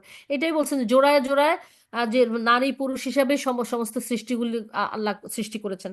মানুষ জানোয়ার হইতে শুরু করে উদ্ভিদগুলো এভাবে, যাতে বংশ পরম্পরা ঠিক থাকতে পারে, এবং যতদিন আল্লাহ এই তার এই পৃথিবী করে রাখেন, হ্যাঁ, পৃথিবী কিয়ামতের আগ পর্যন্ত, ততদিন পর্যন্ত যেন সৃষ্টি সৌন্দর্য প্রয়োজন সবকিছু যেন এখান থেকে মিটে, হ্যাঁ, মানুষ যেন উপকৃত হয়। এই জন্যই বলা হয়েছে যে দুনিয়াকে সৃষ্টি করা হয়েছে মানুষের কল্যাণের জন্য, আর মানুষ আল্লাহর সৃষ্টি দিয়ে কল্যাণ লাভ লাভ করে যেন কৃতজ্ঞ হয়ে আল্লাহর ইবাদত করে। মানুষকে সৃষ্টি করা হয়েছে আল্লাহর ইবাদত করার জন্য।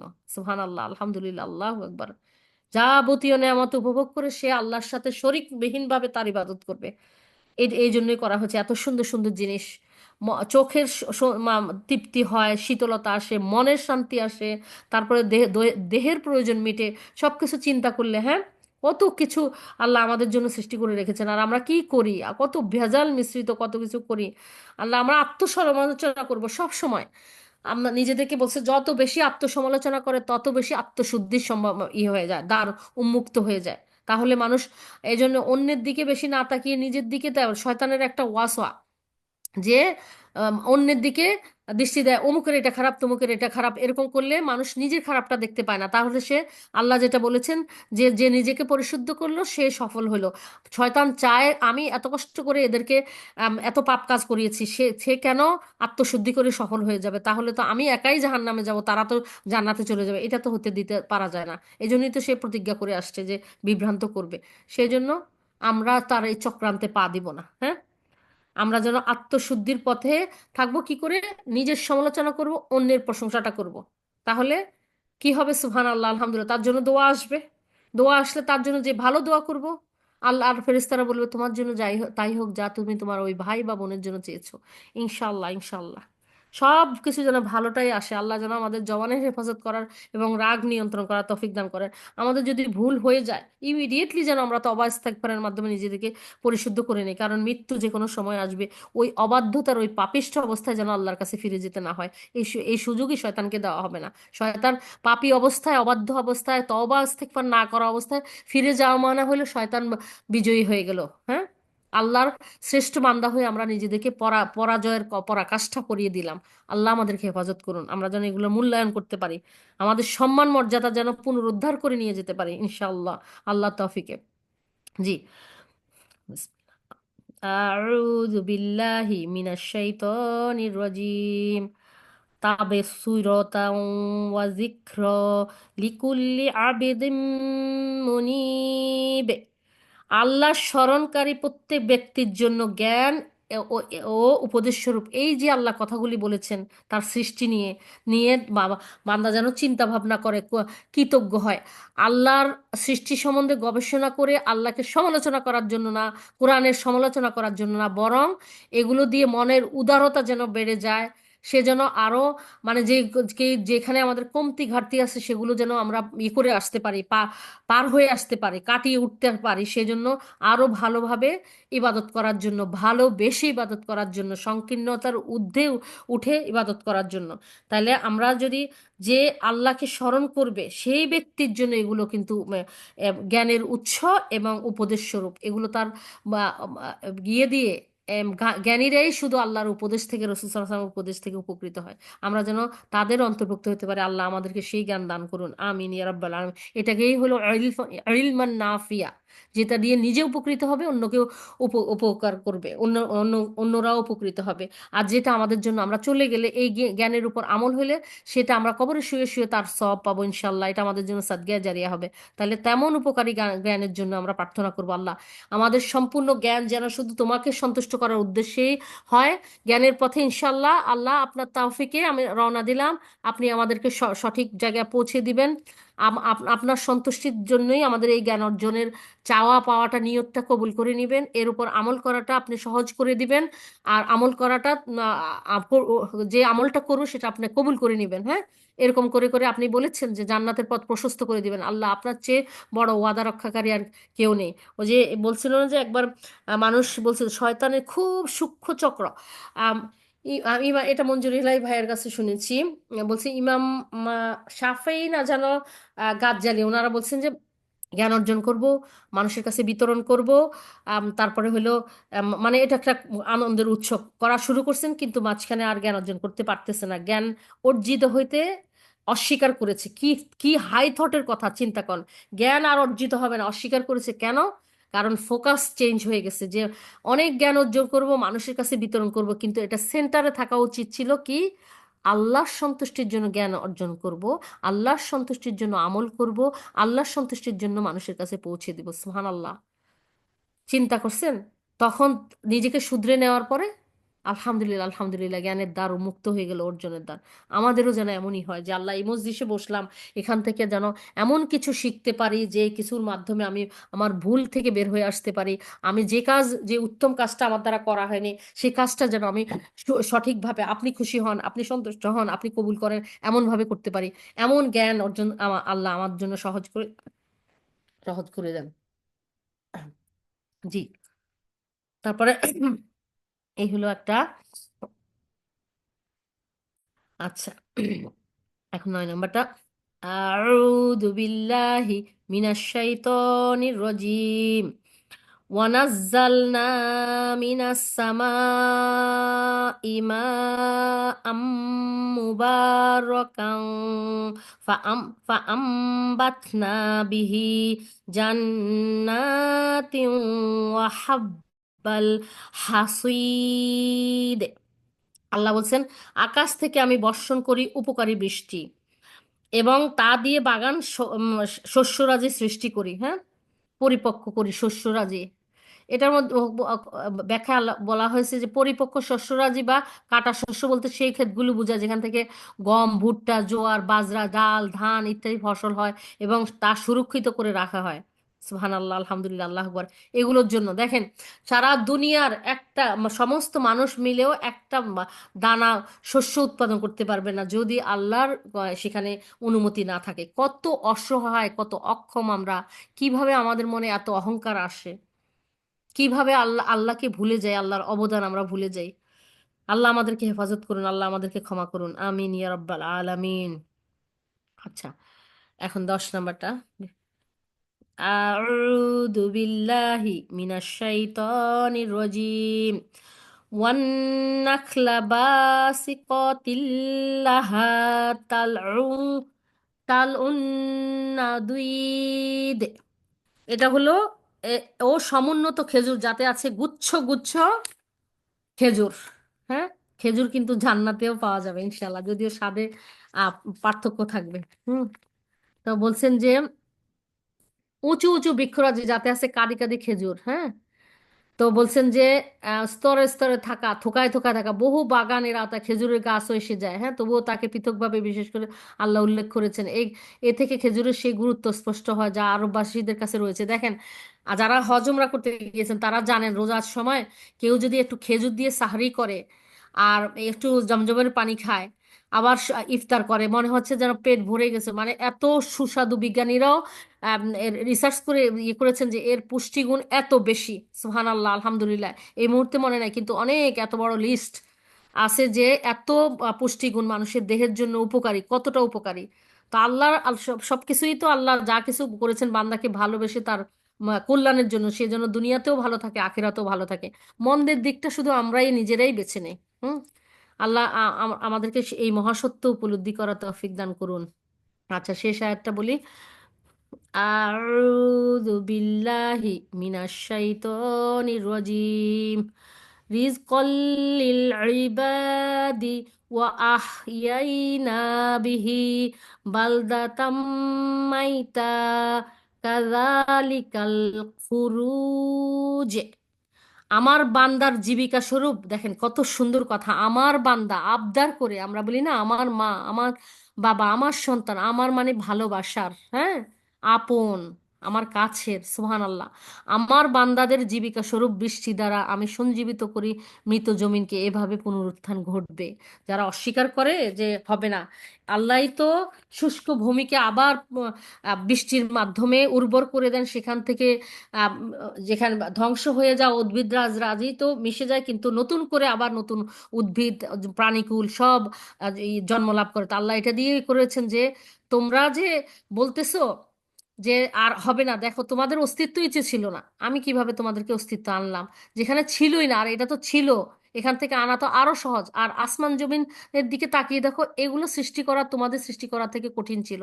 সেটাই যখন আমার দ্বারা সম্ভব হয়েছে, তাহলে তোমরা চিন্তা করে দেখো আমার দ্বারা তোমাদেরকে পুনরুত্থান করা, বিচারের সম্মুখীন করা, এই যে জান্নাত জাহান্নামের ওয়াদা দেয়া হচ্ছে সেগুলো বাস্তবায়ন করা কোনো ব্যাপারই না।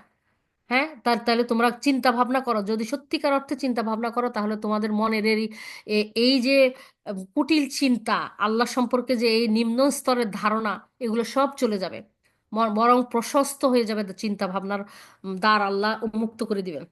আচ্ছা, বান্দাদের রিজিক স্বরূপ, হ্যাঁ, বলছে যে আর আমরা বৃষ্টি দিয়ে সঞ্জীবিত করি মৃত শহরকে, এভাবেই উত্থান ঘটবে। এখানে পুনরুত্থানের পক্ষে যুক্তি পেশ করে বলা হচ্ছে যে আল্লাহ এই পৃথিবী গ্রহটিকে জীবন্ত সৃষ্টির বসবাসের জন্য উপযুক্ত স্থান বানিয়ে দিয়েছেন। যিনি পৃথিবীর প্রাণহীন মাটিকে আসমানের প্রাণহীন পানির সাথে মিশিয়ে এত উচ্চ পর্যায়ের উদ্ভিদ সৃষ্টি করেছেন, এবং যিনি এই উদ্ভিদ রাজিকে মানুষ ও জীবজন্তুর জন্য রিজিকের মাধ্যম বানিয়েছেন, তার পক্ষে তোমাদের ধারণা যে মৃত্যুর পর তিনি সৃষ্টি করতে সক্ষম না, এটা একেবারে নির্বুদ্ধিতামূলক। এটা মানে তোমাদেরকে যে আল্লাহ বোধ বুদ্ধি জ্ঞানের জন্য শ্রেষ্ঠত্ব দান করেছেন, সেটার একেবারে অপব্যবহার। তোমরা সুস্থভাবে চিন্তাই করো নাই, তোমাদের চিন্তা ভাবনাকে অসুস্থ বানিয়ে ফেলেছো, মন মানসিকতাকে অসুস্থ বানিয়ে ফেলেছো। এই হলো কথা। এখন আমি কয়েকটা কথা বলবো ইয়ের সম্পর্কে। চিন্তা ও গবেষণার দিক নিয়ে আল্লাহ কোনো আদেশ পালন করতে কিন্তু বলেন নাই যে এটা হারাম হালাল, এটা চিন্তা করো, ভাবনা করো, এটা মানতে পারবা কিনা, বা এটা করো। কিন্তু আল্লাহ এগুলো মানার জন্য, জানার জন্য, মানার জন্য, সঠিকভাবে করার জন্য, অন্তর্দৃষ্টি প্রসারিত করার জন্য আল্লাহ কি বলেছেন, তার সৃষ্টি নিয়ে গবেষণা করার জন্য বারবার তাগিদ দিয়েছেন। তারা কেন গবেষণা করে না? আল্লাহ আশ্চর্যান্বিত হয়েছেন যেখান থেকে তাদের এত নেয়ামত আসে, তারা কি কারণে গবেষণা করছে না। আর চিন্তা গবেষণা নিদর্শন নিয়ে কোরআনে যে কতগুলি আয়াত আসছে, তা আমরা আজকে সে ব্যাপারে কিছু কথা বলবো। মানুষের কোনো কাজ, হ্যাঁ, তার নিয়তের উপর ভিত্তি করে সেটা ইবাদতে পরিণত হয়। হ্যাঁ, নিয়তের কারণে সেটা সে পুরস্কার হয়, মর্যাদাশীল হয়, সফল হয়। আর নিয়ত ঠিক না থাকার কারণে সেটা ব্যর্থ হয়ে যায়। হ্যাঁ, মানুষ অপমানিত হয়। বলছে পরিশুদ্ধ নিয়ত করার মাধ্যমে মানুষের খাওয়া পড়া জাগতিক যে জিনিসগুলি, সেগুলোও কিন্তু ইবাদতে পরিণত হয়, যখন মানুষ এভাবে চিন্তা করে যে ওই কাজটা করার আগে যদি আল্লাহর সন্তুষ্টিটাকে মেইন সেন্টারে নিয়ে আসে, যে আসলে আমি এখন ঘুমাবো যেন সঠিক সময়ে জাগতে পারি, যেন আল্লাহর ঘুম থেকে উঠে আল্লাহর ইবাদত সঠিকভাবে করতে পারি। আমি সুস্থতা চাই আল্লাহ, আপনার আদেশগুলি সঠিকভাবে পালন করার জন্য, আপনার নিষেধ থেকে যথাযথভাবে দূরে থাকার জন্য। এইভাবে যদি সুস্থতা চায়, সুবহান আল্লাহ, আলহামদুলিল্লাহ আকবার, আমি এই খাবারগুলি খাচ্ছি আমার শরীরের সুস্থতার জন্য। সুস্থতা কেন চাই? আমি এই জন্য, আল্লাহর ইবাদত করার জন্য, আদেশ পালনের জন্য, নিষেধ থেকে দূরে থাকার জন্য। প্রতিটা জিনিসই কিন্তু ইবাদত হয়ে যাচ্ছে। এই জন্য একজন বলছে যে দেখেন, একটা বাড়ি করার সময়, একটা অ্যাপার্টমেন্ট কেনার সময় কেউ খোঁজে মার্কেটের কাছাকাছি, ট্রেন স্টেশনের কাছাকাছি, হ্যাঁ, কুত কুত, এগুলো পুরাই জাগতিক। কিন্তু কেউ খুঁজে কোথায়, মসজিদ কোথায়, মসজিদের কাছাকাছি আজান শুনবো, পাঁচ ওয়াক্ত নামাজ, সেই পুরুষ মানুষ যে সে পাঁচ ওয়াক্ত নামাজ তার উপর ওয়াজিব করা হয়েছে, সেটা সে পাঁচ ওয়াক্ত নামাজ হেঁটে গিয়ে পড়তে পারবে, প্রতি কদমে কদমে সে সওয়াব পাবে। পাঁচ ওয়াক্ত নামাজে প্রতিদিন 27 গুণ করে সওয়াব পাবে। জুমার নামাজের পড়তে পারবে, সব কিছু। এই নিয়তে যে বাড়ি কিনে, তার বাড়ি কেনাটাও কিন্তু যদিও এখানে যেন হারামের কোনো সংমিশ্রণ না থাকে, সুদের উপর টাকা না না নিয়ে, সেসব পর্ব ছাড়া, মানে একদম পরিচ্ছন্নভাবে যে এটা, এই বাড়ি কেনার উদ্দেশ্য, বাড়ি খুঁজতেছে কোন বাড়িটা মসজিদের কাছে পাওয়া যাবে, কিভাবে, এই প্রত্যেকটা স্টেপে কিন্তু ইবাদত হয়ে যায়। বলছে যে এক ব্যক্তি ভেন্টিলেটর দিয়েছে তার ইয়েতে, বা অ্যাপার্টমেন্ট বা ইউনিটে দিয়েছে, কিসের জন্য? সুন্দর দক্ষিণা হাওয়া আসবে, সে আরামে ঘুমাতে পারবে।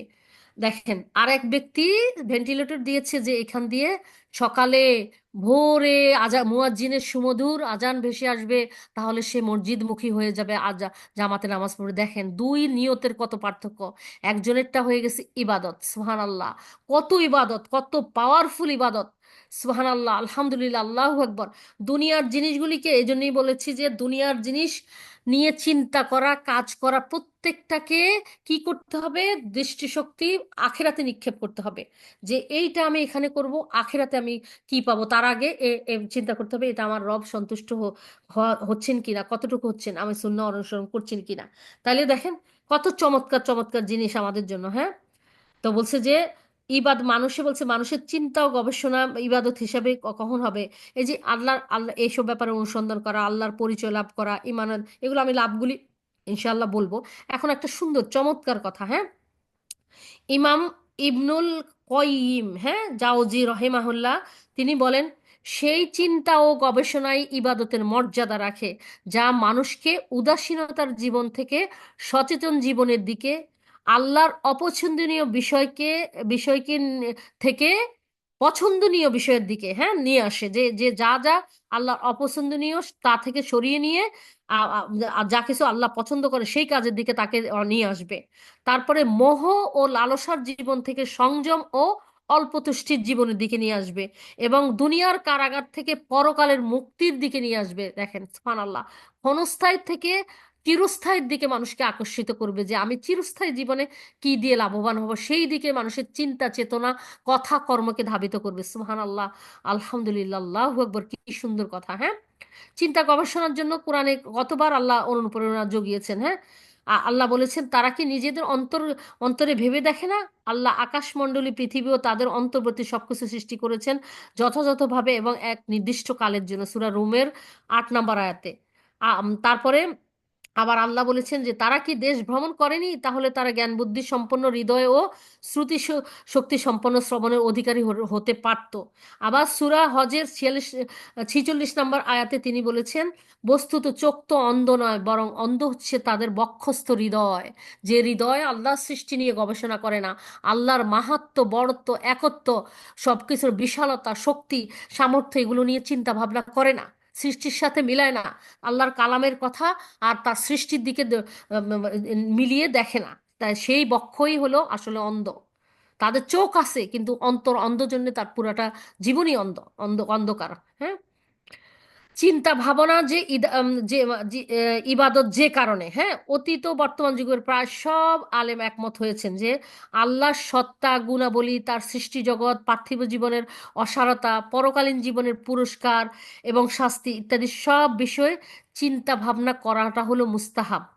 যুক্তি হিসেবে তারা বলেন, পবিত্র কোরআনে আল্লাহ অসংখ্যবার চিন্তা ভাবনা করা নির্দেশ দিয়েছেন, আর ইসলামী আইনের মূলনীতি অনুসারে আল্লাহর নির্দেশবাচক বাক্যের সর্বনিম্ন বিধান হলো মুস্তাহাব। বুঝছেন, যে আল্লাহর যেগুলো নির্দেশ করেছেন সর্বনিম্নটা হলো মুস্তাহাব। কিন্তু এটা আমাদের জন্য গবেষণা করা, যা আমাদের জন্য আসলে এটা একটা অব্লিগেটরি কাজ। গবেষণা না করলে কিভাবে জানবে, কিভাবে মানবে? মানা সহজ হবে? একটা মানুষকে যদি আপনি আহ, তাকে শ্রদ্ধা করতে চান, ভালোবাসতে চান, বা ঘৃণা করতে চান, অ্যাভয়েড করতে চান, তাহলে তার সম্পর্কে আপনি জানতে হবে। জানতে হলে তার গুণাবলীগুলি জানে, তখন তার চারিত্রিক বৈশিষ্ট্যগুলি, তার সবকিছু জেনে তারপর আপনি ডিসিশন নেবেন সে কি ঘৃণার যোগ্য, অসম্মানের যোগ্য, নাকি ভালোবাসার যোগ্য। সেরকম আল্লাহকে যদি আমরা যেভাবে ভালোবাসা তার হক সেটা দিতে চাই, তার আনুগত্য করতে চাই, হ্যাঁ, তাহলে আমাদের তার সম্পর্কে জানতে হবে, তার সৃষ্টি নিয়ে গবেষণা করতে হবে। আল্লাহ বলেছেন, সৃষ্টি নিয়ে গবেষণাকারীর প্রশংসা করে বলেছেন সূরা আল ইমরানের 191 নম্বর আয়াতে, আপনারা জানেন, তারাই সফল যারা দাঁড়িয়ে, বসে ও শুয়ে আল্লাহর স্মরণ করে এবং আকাশমণ্ডল ও পৃথিবীর সৃষ্টি সম্পর্কে চিন্তা করে এবং বলে, হে আমাদের প্রতিপালক, আপনি এসব অনর্থক সৃষ্টি করেননি, আপনি পবিত্র, আপনি আমাদের জাহান্নামের শাস্তি থেকে রক্ষা করুন। সুবহানাল্লাহ, আলহামদুলিল্লাহ, আল্লাহু আকবার। আল্লাহর বিশালতা তুলে ধরে, আর তারপরে কি বলেছেন, যে এটার পিছনে আপনার হিকমা আছে, আপনি মহান। আর আমাদের যে ভুল ভ্রান্তি হয়ে গেছে, নিজেদের দৈন্যতা, নিজেদের অপারগতা, নিজেদের ভুল ভ্রান্তির দিকে চলে আসছে, আল্লাহর বরত্ব ঘোষণার সাথে সাথে নিজেদের ত্রুটি বিচ্যুতিগুলির জন্য লজ্জিত, অনুতপ্ত হওয়া, তারপরে আল্লাহর কাছে ক্ষমা চাওয়া। কি সুন্দর একটা সিকোয়েন্স! সবসময় এই জিনিসগুলি চিন্তা চিন্তা করতে হবে। আল্লাহর আয়াত নিয়ে গবেষণা করলেই কিন্তু অন্তরের ভিতরে, একেবারে মর্মের ভিতরে ঢুকে যাবে। সুবহানাল্লাহ, আলহামদুলিল্লাহ, আল্লাহু আকবার। বলছে যে যে চিন্তা ইবাদতের মর্যাদা রাখে, মানুষের চিন্তা ও ভাবনা যে কোনো কিছুর প্রতি দৃষ্টিপাত করলে মনের ভিতর উপস্থিত তা তা এখানে উদ্দেশ্য না, বরং গভীর চিন্তা ভাবনা, যা পরীক্ষা নিরীক্ষা অনুসন্ধানের মাধ্যমে অর্জিত হয়। পবিত্র কোরআনে আছে, তবে কি তারা দৃষ্টিপাত করে না উটের দিকে, কিভাবে তাকে সৃষ্টি করা হয়েছে, এবং আকাশের দিকে কিভাবে তাকে ঊর্ধ্বে প্রতিষ্ঠিত করা হয়েছে, এবং পর্বতমালার দিকে কিভাবে তাকে প্রতিস্থাপন করা হয়েছে, ভূতলের দিকে কিভাবে তাকে বিস্তৃত করা হয়েছে। সূরা গশিয়া আয়াত 17 থেকে 20 নম্বর আয়াতে। হ্যাঁ, আমরা তো পড়ি, সবাই মুখস্থ করে, আম্মা বাড়ার এই এই সবগুলি সূরা আমরা মুখস্থ করি। শুধু কি মুখস্থ করার জন্য আসছে? তাহলে আমরা কিভাবে এই জিনিসগুলি নিয়ে আল্লাহর প্রশ্নের উত্তর কিয়ামতের দিনে এই যে বলবে যে কোরআন অনুযায়ী কতটা জীবন যাপন করেছো, তখন আমরা কিভাবে দাঁড়াবো, যে কোরআন শুধু পড়েই এসেছো, কোরআনে তোমার রব কি বলেছেন সে ব্যাপারে কোনো চিন্তা ভাবনা করো নাই, কি তোমার করণীয় স্থির করো নাই। আল্লাহ আমাদেরকে বুঝার এবং জানার মানার তৌফিক দান করুন, উপকারী জ্ঞান দ্বারা আল্লাহ আমাদেরকে অনুগৃহীত করুন, আমিন ইয়া রাব্বাল আলামিন। মুফাসসিরা বলেন যে মানুষ, গবাদি পশু, আকাশ, পাহাড়, ভূমির প্রতি দৃষ্টিদান দৃষ্টিদানে অভ্যস্ত, বলছে যে দৃষ্টিদানে অভ্যস্ত হওয়ার পরও এসব বিষয় নিয়ে দৃষ্টিপাত করতে বলার উদ্দেশ্য হলো তারা যেন এই বিষয় নিয়ে গভীরভাবে চিন্তা ভাবনা করে।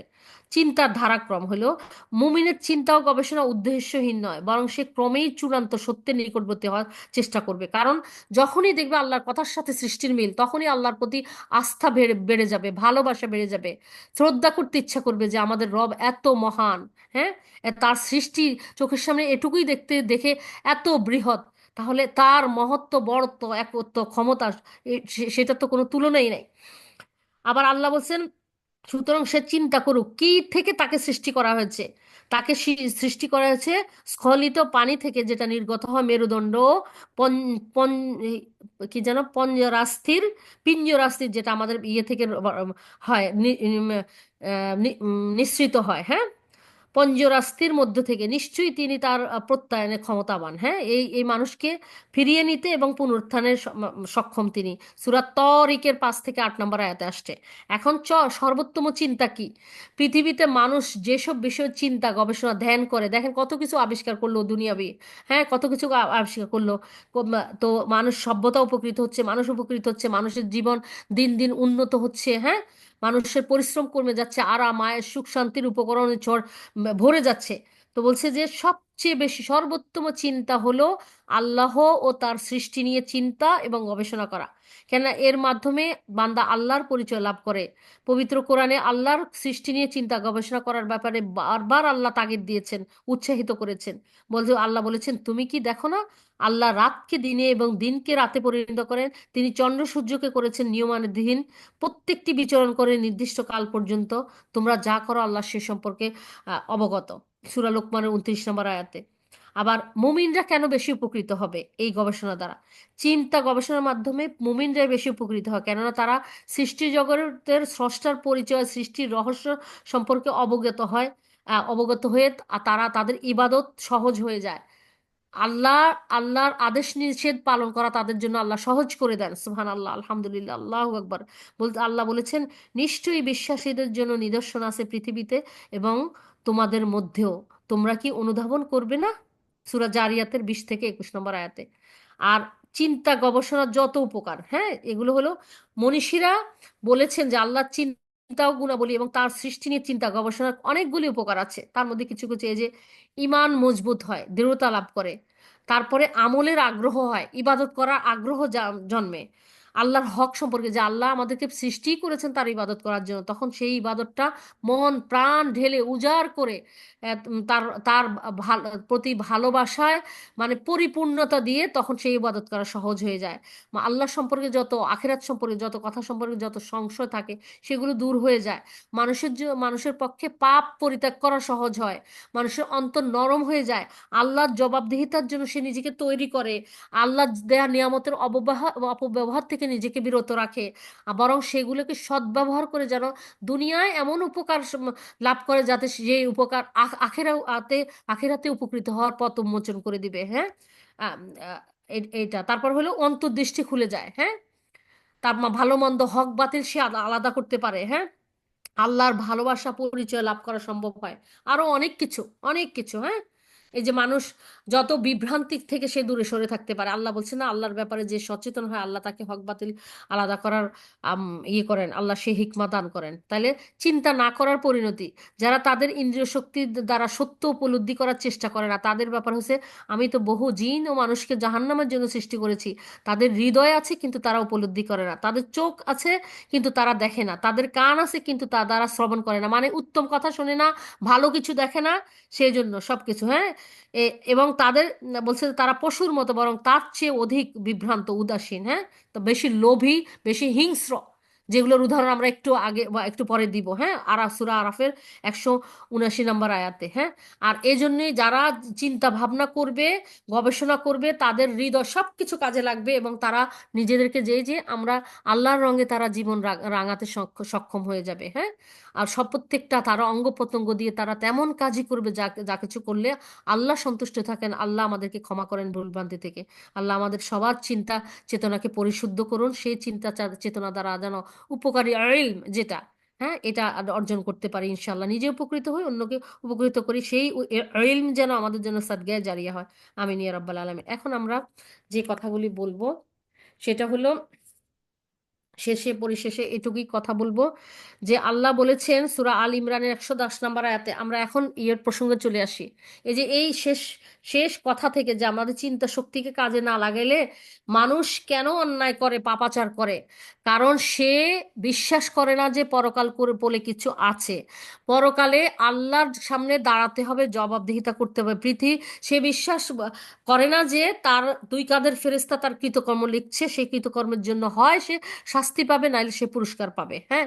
এগুলো সে মন থেকে কেউ হয়তো শুনে পড়ে, কিন্তু অন্তরের অন্তঃস্থল থেকে সে বিশ্বাস করতে পারে না। সেই জন্যই আল্লাহ ভীতি থাকে না, আল্লাহর সামনে দাঁড়ানোর ভয় থাকে না, হ্যাঁ, জাহান্নামের ভয় থাকে না, জান্নাতে লাভের আকাঙ্ক্ষা থাকে না, কারণ বিশ্বাসিত করে না। সেই জন্য সে পাপ করতে পারে, হ্যাঁ।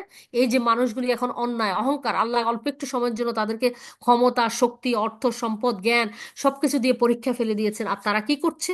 তারা নিজেদেরকে দুনিয়ার ইয়ে ভাবতেছে, তারাই সবকিছু, হ্যাঁ। মানুষকে মানুষ মনে করতেছে না, মানুষকে পোকামাকড়ের চেয়েও অধম করে মেরে ফেলতেছে। তা কেন? তাদের একটা অপরাধ, তারা আল্লাহর উপাসনা করে। আল্লাহ বলছেন, মহান আল্লাহ বলছেন যে তোমরাই হলে সর্বোত্তম উম্মত, হ্যাঁ, সর্বোত্তম উম্মত, মানব জাতির কল্যাণের জন্যই তোমাদের উদ্ভব ঘটানো হয়েছে। তোমরা সৎ কাজের নির্দেশ দান করবে, অন্যায় কাজে বাধা দিবে, আল্লাহর প্রতি ঈমান আনবে। তারপরে এটা সূরা আল ইমরানের 110 নম্বর আয়াত। আর মায়দার 2য় আয়াতে বলেছেন যে হে মুমিনগণ, সৎকর্ম ও আল্লাহ ভীতিতে একে অন্যের সাহায্য করো, পাপ এবং সীমা লঙ্ঘনের ব্যাপারে একে অন্যের সহায়তা করো না, আল্লাহকে ভয় করো, নিশ্চয়ই আল্লাহ কঠোর শাস্তিদাতা। এই আয়াতগুলি নিয়ে মানুষ যদি চিন্তা ভাবনা করতো, তাহলে এত সহজে সে পাপাচার করতে পারতো না, এত হিংস্র হইতে পারতো না, হ্যাঁ, এত ভয়াবহ রূপ ধারণ করতে পারতো না, এত নিষ্ঠুর হইতে পারতো না। লোকমান হাকিম তার পুত্রকে বলেন, হে বৎস, নামাজ কায়েম করো, সৎ কাজে আদেশ দাও, মন্দ কাজে নিষেধ করো, এবং বিপদ আপদে সবর করো, নিশ্চয়ই এটা সাহসিকতার কাজ। তারপরে এই আয়াতের দ্বারা আল্লাহ সুবহানাহু ওয়া তাআলা তার মুমিন বান্দাদেরকে উত্তম কাজে পরস্পরকে সাহায্য করতে এবং খারাপ কাজ পরিহার করতে সে ব্যাপারে সহযোগিতা করার জন্য নির্দেশ দিয়েছেন। এর মাধ্যমে আল্লাহ আল্লাহ কি করেছেন? তার নৈকট্য পরহেজগারি অর্জন করার নির্দেশ দিয়েছেন, যে এইভাবেই তুমি আমার নৈকট্য লাভ করতে পারবে, এইভাবে তুমি পরহেজগারি লাভ অর্জন করতে পারবে। আল্লাহ মুমিনদেরকে শরীয়ত পরিপন্থী পাপ, অবৈধ কাজে পরস্পরকে সাহায্য করতে নিষেধ করেছেন। আর আল্লাহ যা কিছু নিষেধ করেছেন তা তা পরিহার করাই মুমিনের একান্ত কর্তব্য, হ্যাঁ। হ্যাঁ, সেই কাজটাই হলো পাপ কাজ, হ্যাঁ। সেই কাজটাই হলো, যেটা নিষেধ করেছেন সেটাই হলো পাপের কাজ। আচ্ছা, তারপরে উম, আর রাসূল সাল্লাল্লাহু আলাইহি সাল্লাম বলছেন যে কোনো জাতির মধ্যে যদি যখন কোনো পাপ কাজ হয়, তখন তা যদি নিষেধ না করে, কত ভয়ের জিনিস না, কোনো পাপ কাজ কোনো লোক তা নিষেধ করে না, তখন তাদের প্রতি আল্লাহর পক্ষ থেকে আযাবের সম্ভাবনা প্রবল হয়ে যায়। মুসনাদে আহমদে আসছে। আর তারপরে ইবনে মাজাহে আসছে যে কাউমের মধ্যে কোনো লোক অবাধ্যতার কাজ করবে এবং ওই কওমের লোকগুলি বাধা দেওয়ার ক্ষমতা সত্ত্বেও তাকে ওই কাজ থেকে বিরত রাখে না, তাহলে আল্লাহ তাদের সবার উপরে মৃত্যুর পূর্বে স্বীয় শাস্তি নাজিল করবেন, হ্যাঁ। এগুলো ভয়াবহ জিনিস, আমাদের পাপের কারণেই বলছে না, তোমাদের উপর যে বিপদ বিপর্যয় নেমে আসে সেটা তোমাদেরই অর্জন। এখন আমরা তো নিজেদের ভুলই স্বীকার করি না, আমরা পাপ করেছি এটা মনেই করি না। পুণ্যের কাজ দিয়ে আমাদেরকে শয়তান যদিও ছিটে ফোঁটা করি, সেটা নিয়ে আমাদেরকে বিভ্রান্ত করে রাখে, বেহুশ করে রাখে যে অনেক ভালো কাজ করে ফেলছো। আলী আলী রাদিয়াল্লাহু তাআলা বলেন, হে লোক সকল, তোমাদের পূর্ববর্তী লোকেরা এ কারণেই ধ্বংস হয়েছে যে তারা তারা অসৎ কাজে লিপ্ত থাকতো এবং তাদের আলেম ও আল্লাহওয়ালারা সম্পূর্ণরূপে নীরব থাকতো। তখন এটা তাদের অভ্যাসে পরিণত হলো যখন, তখন আল্লাহ তাদের উপর বিভিন্ন প্রকারের শাস্তি অবতীর্ণ করলেন। সুতরাং তোমাদের পূর্ববর্তীর উপর যে শাস্তি অবতীর্ণ হয়েছিল সে শাস্তিই তোমাদের উপর অবতীর্ণ হওয়ার পূর্বে তোমাদের উচিত মানুষকে সৎ কাজের আদেশ, মন্দ কাজ থেকে বিরত রাখা, বিশ্বাস রাখা যে ভালো কাজের আদেশ এবং মন্দ কাজে বাধা প্রদান না না তোমাদের রিজিক বা খাদ্য কমাবে, না তোমাদের মৃত্যু নিকটবর্তী করবে। ইবনে কাসিরে আসছে যে তুমি যদি, মানুষ ভীতু বল মনে করে যে এটা করলে হায় হায় আমাকে তো ধ্বংস করে দিবে, আমি তো অভাব অনটনে পড়ে যাবো, যেগুলো ভয় করতেছে বর্তমান মুসলিম বিশ্ব। হ্যাঁ, ইতিহাসের সবচেয়ে করুণ বাস্তবতা হচ্ছে মানুষ ইতিহাস থেকে শিক্ষা নেয় না। দুনিয়ার বুকে আহ, সবচেয়ে হৃদয় বিদারক হত্যাকাণ্ড যেটা যা গাজায় ঘটছে, মানবতা যেখানে ভুলুণ্ঠিত হয়েছে চরমভাবে, বিশ্ব বিবেকের অপমৃত্যু হয়েছে, ক্ষমতাধর মুসলিমরা আল্লাহর সামনে দাঁড়ানোর কথা ভুলে গিয়েছে। আপনারা জানেন আমরা বলছি যে পরীক্ষার মধ্যে আছে কারা, গাজার মুসলিমরা আছে। তারা তাদের পরীক্ষা আল্লাহর মহানুগ্রহে উত্তীর্ণ হয়ে যাচ্ছে। আল্লাহ তাদেরকে জান্নাত হিসেবে কবুল মঞ্জুর করুন। হ্যাঁ, তাদের কষ্টের অবসান হয়ে গেছে। কিন্তু পৃথিবীতে যারা থেকে গেছে তাদের কি হবে? পৃথিবীর সকল মুসলিম আছে পরীক্ষার মধ্যে। আল্লাহ সবার অন্তরের বাহিরের সকল অবস্থা সম্পর্কে অবগত আছেন।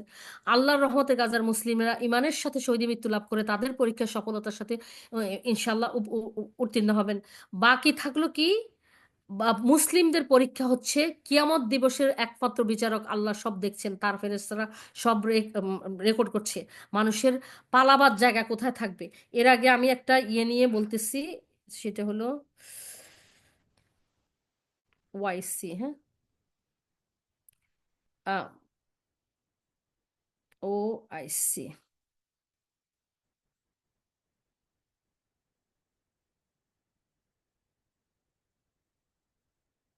আপনারা নিশ্চয়ই অনেক বীভৎস জিনিস দেখেন। হুম। হ্যাঁ, বলছে যে জাতিসংঘের যে 56টি জাতিসংঘের সদস্য রাষ্ট্র এবং 49টি, মোট টোটাল কত কয়টা, উম,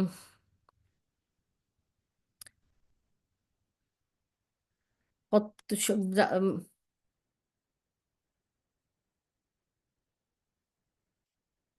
আচ্ছা, সংখ্যা হলো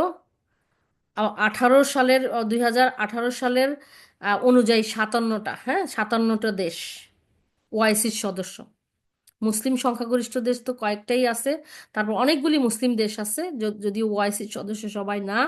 কিন্তু যে কথাগুলি আমরা বলতে চাচ্ছি সেটা হলো যে ইতিহাসের পাতায় লেখা একটা সংগৃহীত লেখা আমার খুব ইয়ে লেগেছে, সেজন্য আমি আমার লেখার মধ্যে সংগৃহীত লেখা হিসেবে জুড়ে দিয়েছি। সেটা হলো ইতিহাসের পাতায় লেখা থাকবে পাকিস্তান ছিল বিশ্বের অন্যতম পারমাণবিক শক্তিধর, তবু গাজার রক্ষার্থে সে একটি বোমাও উড়ায়নি, কারণ সে মনে করে যে এটা শুধু তার নিজের রক্ষার জন্য সে বানিয়েছে। হ্যাঁ, তো তাকে যদি আল্লাহ রক্ষা না করে, এমনও হয় যে নিজের বিস্ফোরণে নিজের দেশ নিজের মানুষই মরে যায়। হ্যাঁ, বহু বছরের পর বছর জমা রাখতে রাখতে। তারপরে বলছে যে আচ্ছা, তারপরে মিশরের বুক চিরে নীল নদ বয়ে গিয়েছে শতাব্দীর পর শতাব্দী, যা প্রাণ জুগিয়েছে আফ্রিকার মরুভূমিকে, অথচ পাশেই গাজার শিশুরা তৃষ্ণায় কাঁপতে কাঁপতে মাটিতে লুটিয়ে পড়েছিল। মিশরের কর্তব্য মিশর পালন করেছে? পাকিস্তানের কর্তব্য পাকিস্তান পালন করেছে? না। সৌদি আরব, আরব আমিরাত ছিল তেলের তেলের সাগরে ভেসে থাকা বিলাসী সাম্রাজ্য, কিন্তু গাজার অ্যাম্বুলেন্সগুলো পেট্রোল না পেয়ে রাস্তায় দাঁড়িয়ে নিঃশব্দে নিরুপায় ছিল। নীরবতা যেন তাদের একমাত্র আর্তনাদ ছিল। এই যে আল্লাহ সম্পদ দিয়েছেন, এগুলোর হিসাব আল্লাহ নিবেন। আমার বান্দারা যখন ক্ষতবিক্ষত হচ্ছিল কাফের মুশরিকদের দ্বারা, তখন তোমাদের এই সম্পদ দিয়ে তুমি তার পাশে দাঁড়াতে পারতে, তুমি তা করনি। তুমি যেটা বাঁচতে চেয়েছিলে দুনিয়াতে, তোমাকে আমি সাময়িকভাবে বাঁচিয়েছি, কিন্তু তো আখেরাতে তোমাকে আমি ছাড়বো না। এমন যদি হয় তখন কি হবে? কে রক্ষা করবে? আর এমন হওয়ার সম্ভাবনাই কোরআন সুন্নাহ বলে। সর্বোচ্চ আশাকাঙ্ক্ষার অসংখ্য চোখ তাকিয়েছিল তুরস্কের দিকে, নেতৃত্বের স্বপ্নে বিভোর উম্মার দাবি করা মুখপাত্র। তবু গাজার জন্য তারা কিছুই করল না। না রসদ সামগ্রীর সাহায্য, সামরিক সহযোগিতা, না নিরাপত্তা নিশ্চয়তার কূটনৈতিক আগ্রাসন, কিছুই করলো না। গোটা বিশ্বের মুসলমানদের সংখ্যা ছিল 50 লাখ। বলছে যে মুসলমানদের সৈন্য সংখ্যা ছিল 50 লাখ। ট্যাঙ্ক, ক্ষেপণাস্ত্র, যুদ্ধ বিমান, স্যাটেলাইট, হ্যাঁ, গোয়েন্দা বাহিনী ছিল, আধুনিক প্রযুক্তি ছিল, এমনকি হাইড্রোজেন পরমাণু বোমা, কিন্তু গাজার আকাশে একটা ছোড়া হয়নি।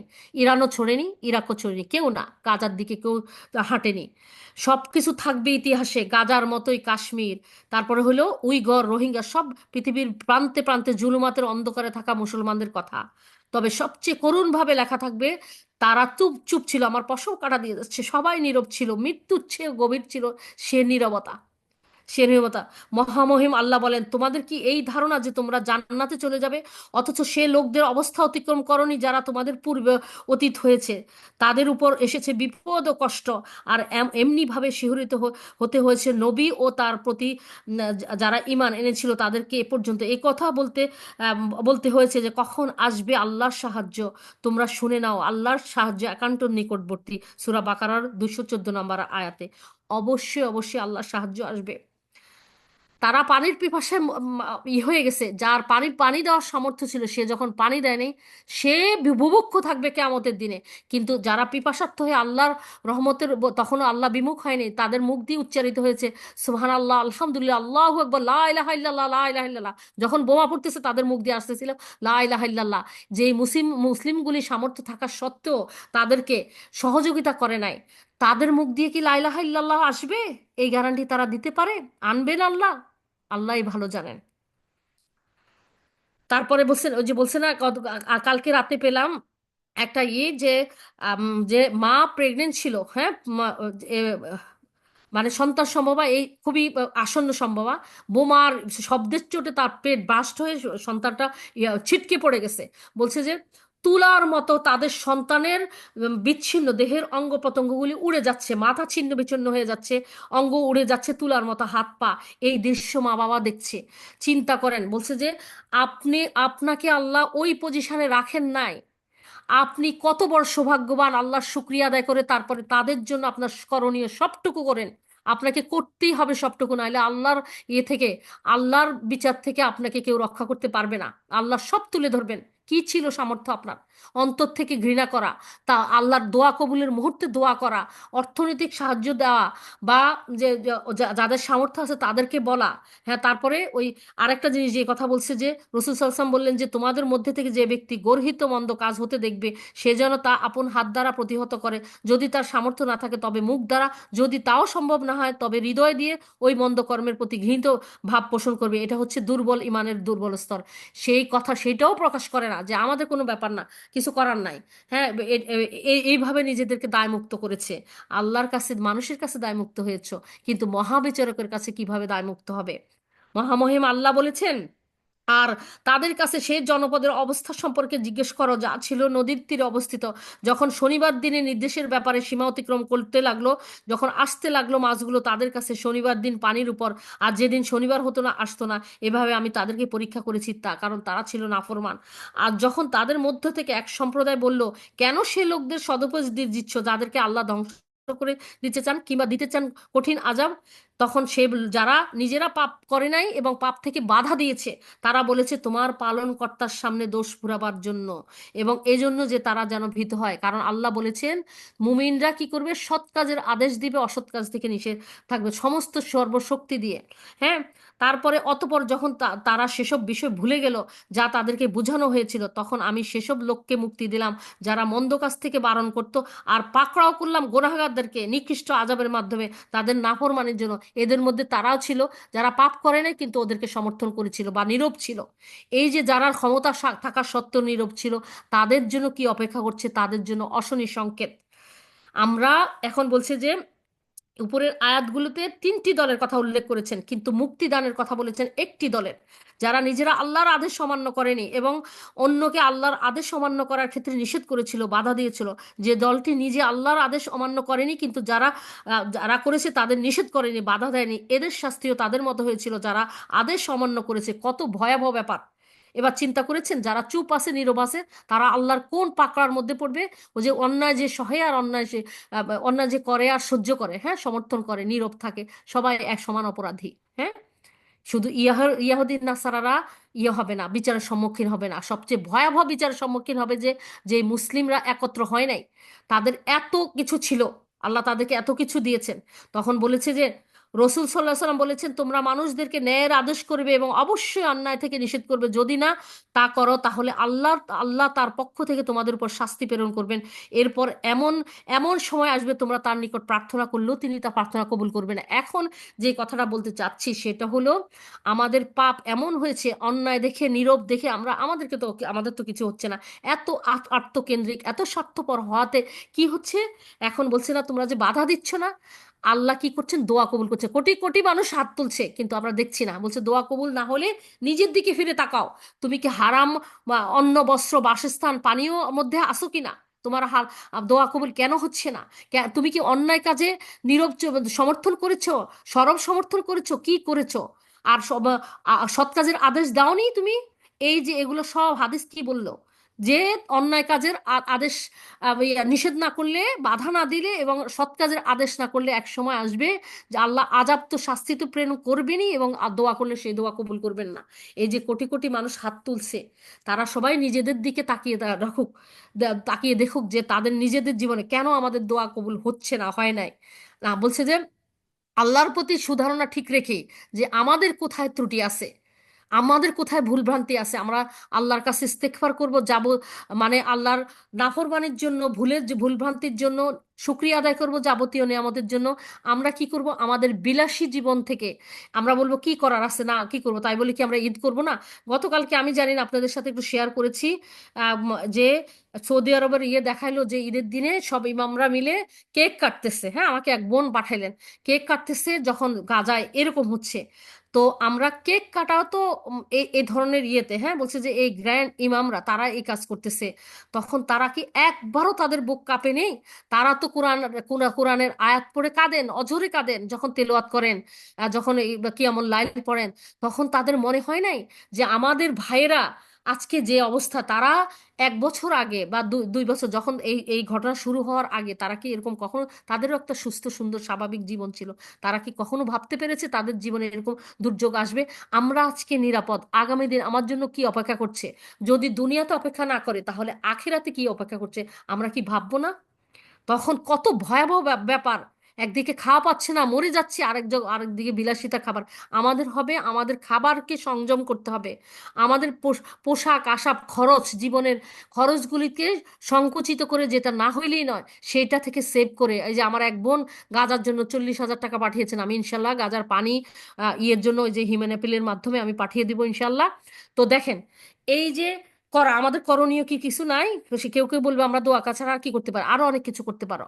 অন্তর থেকে তাদেরকে ঘৃণা করতে তো পারোই, দোয়া করতে পারো, নিজেদের তওবা ইস্তেগফার করবো, আল্লাহ নিজেদের ফিরে যাবো যে আল্লাহ আমরা কত নিয়ামতের মধ্যে আছি, অথচ তাদের মুখ দিয়ে তোমার তাসবিহ তাহলিল এগুলো আসছে, আমাদের আমাদের মুখ দিয়ে এরকম আসতো? আসবে কিনা আমরা জানি না, আমাদের ঈমান এত দুর্বল, আমাদের আমাদের আমলগুলি এত ত্রুটি বিচ্যুতি সম্পন্ন, হ্যাঁ, এত এত অপূর্ণ, হ্যাঁ, এত কিছু। তো এই জন্য আমরা কি করব, একদিকে এই নিজেদের কাজকর্ম পর্যালোচনা করব, যে আমাদের দোয়া কবুলের পথে কি কি অন্তরায় আছে, কেন দোয়া কবুল হচ্ছে না। তারা তো পরীক্ষা পাশ ইনশাল্লাহ করবে, আমরা কি করব, আমাদের ভাগ্যে কি আছে, আগামী দিন কি হবে? নিজ ভূমিতে যারা নিজের ঘরে টিকতে পারে নাই, গভীর রাতে ঘুমন্ত অবস্থায়, যেখানে বোমার দাও দাও আগুন জ্বলে সব শেষ হয়ে গেছে।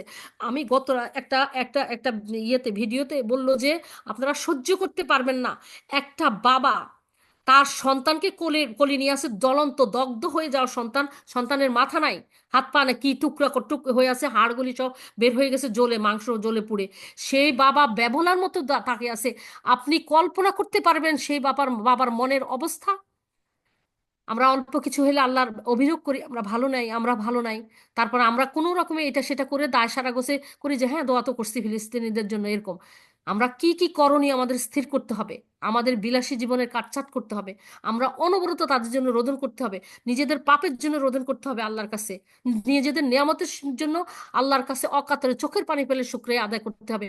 আল্লাহ ওইরকম পরিস্থিতি আমাদেরকে ফেলেন না, তাদেরকে উদ্ধার করেন আল্লাহ, যারা বাকি আছে তাদেরকে উদ্ধার করেন, যাদের ফ্যামিলির সবাই মরে গেছে, একজন দুইজন করে আছে, তাদেরকে সবরের তৌফিক দান করেন, ইমানের সাথে টিকে থাকার তৌফিক দান করেন। আর জালিমদেরকে আল্লাহ আপনি সর্বোচ্চ শাস্তি দিয়ে একেবারে দৃষ্টান্তমূলক শাস্তি দিয়ে পৃথিবীর বুকে যেন ইতিহাস হয়ে থাকে, তাদেরকে এমন শাস্তি দিয়ে করেন যাতে তারা আর কখনো কোনো মুসলিম নিধনযজ্ঞে তারা নিজেদেরকে আপনার দেওয়া সম্পদ, অর্থ সম্পদ, মেধা, ক্ষমতা এগুলো যেন ব্যবহার না করে। তীব্রভাবে আল্লাহর কাছে চাইতে হবে আর নিজের দৈন্যতা স্বীকার করতে হবে, ইনশাল্লাহ। তো আমরা এই জন্য আমরা দেখব যে এই যারা যারা আমার নিজের কাছে এখন অপরাধ বোধ লাগতেছে যে আল্লাহ ঈদের সময় আমরা আম, রান্না করতে হয়েছে, রান্না করেছি, এখন মনে হয় কেন আরো কম করলাম না, বা এরকম খুবই অপরাধ বোধ লাগতেছে, খুবই লজ্জা লাগতেছে, খারাপ লাগতেছে, আল্লাহর কাছে কান্না কান্না আসছে আর যে আল্লাহ আমাদেরকে ক্ষমা করেন, আল্লাহ আমাদেরকে ক্ষমা করেন, অনেক ইস্তিগফার আসতেছে যে আল্লাহ আমাদেরকে মাফ করে দেন, আমরা কত বড় অপরাধী আল্লাহ, আমাদেরকে আমাদের শেষ পরিণতি কি হবে, শেষ মুহূর্তে আমাদের কালেমা জুটবে কিনা আমরা জানি না, কি হবে আমাদের পরিণতি। আল্লাহর কাছে আমরা আশ্রয় চাই সমস্ত আসমানি জমিনি বালা মুসিবত থেকে। আর সবচেয়ে বড় মুসিবত হইল যে দুনিয়াতে বেঁচে আছে বান্দা, তার অন্তর থেকে আল্লাহর ভয় মরে গিয়েছে, আখিরাতকে সে ভুলে গিয়েছে, আল্লাহর সামনে দাঁড়ানোর কথা সে বেমালুম ভুলে গেছে। সে এমন অবস্থা থেকে আল্লাহ যেন আমাদেরকে হেফাজত করেন, আল্লাহ যেন আমাদের ইমানকে সুরক্ষিত রাখেন, আমলকে সুরক্ষিত রাখেন। আমরা যেন প্রতিটা দিন যেন আল্লাহর কৃতজ্ঞ বান্দা হয়ে তার আনুগত্যের পুরোপুরি সমর্পণ করতে পারি। আমরা যেন মুসলিম ভাই বোনদের জন্য যতটুকু দায়িত্ব পালন করলে আল্লাহ সন্তুষ্ট হবেন ততটুকু পরিপূর্ণভাবে পালন করতে পারি। কোনো ভয় ভীতি বা এগুলো বা কোনো কোনো ধরনের দারিদ্রতার আশঙ্কা কোনো কিছু বা শয়তানের কোনো ওয়াসও আমরা কি করতে পারি এত দূর থেকে, এ ধরনের যে ভাবে যেন আমরা না করতে পারি। আমাদের কি করণীয় আছে আল্লাহ জানেন, আমরা সেটা করার চেষ্টা করব সর্বতোভাবে, ইনশাল্লাহ ইনশাল্লাহ। হুম। তো আজকে এ পর্যন্তই। হ্যাঁ, এই মজলিসে যত উত্তম কথা হলো সব আল্লাহ সুবহানাহু ওয়া তাআলার পক্ষ থেকে হইলো, সেই জন্য সুবহানাল্লাহি ওয়া বিহামদিহি আদাদা খলকিহি ওয়া রিদা নাফসিহি ওয়া জিনাতা আরশিহি ওয়া মিদাদা কালিমাতিহি।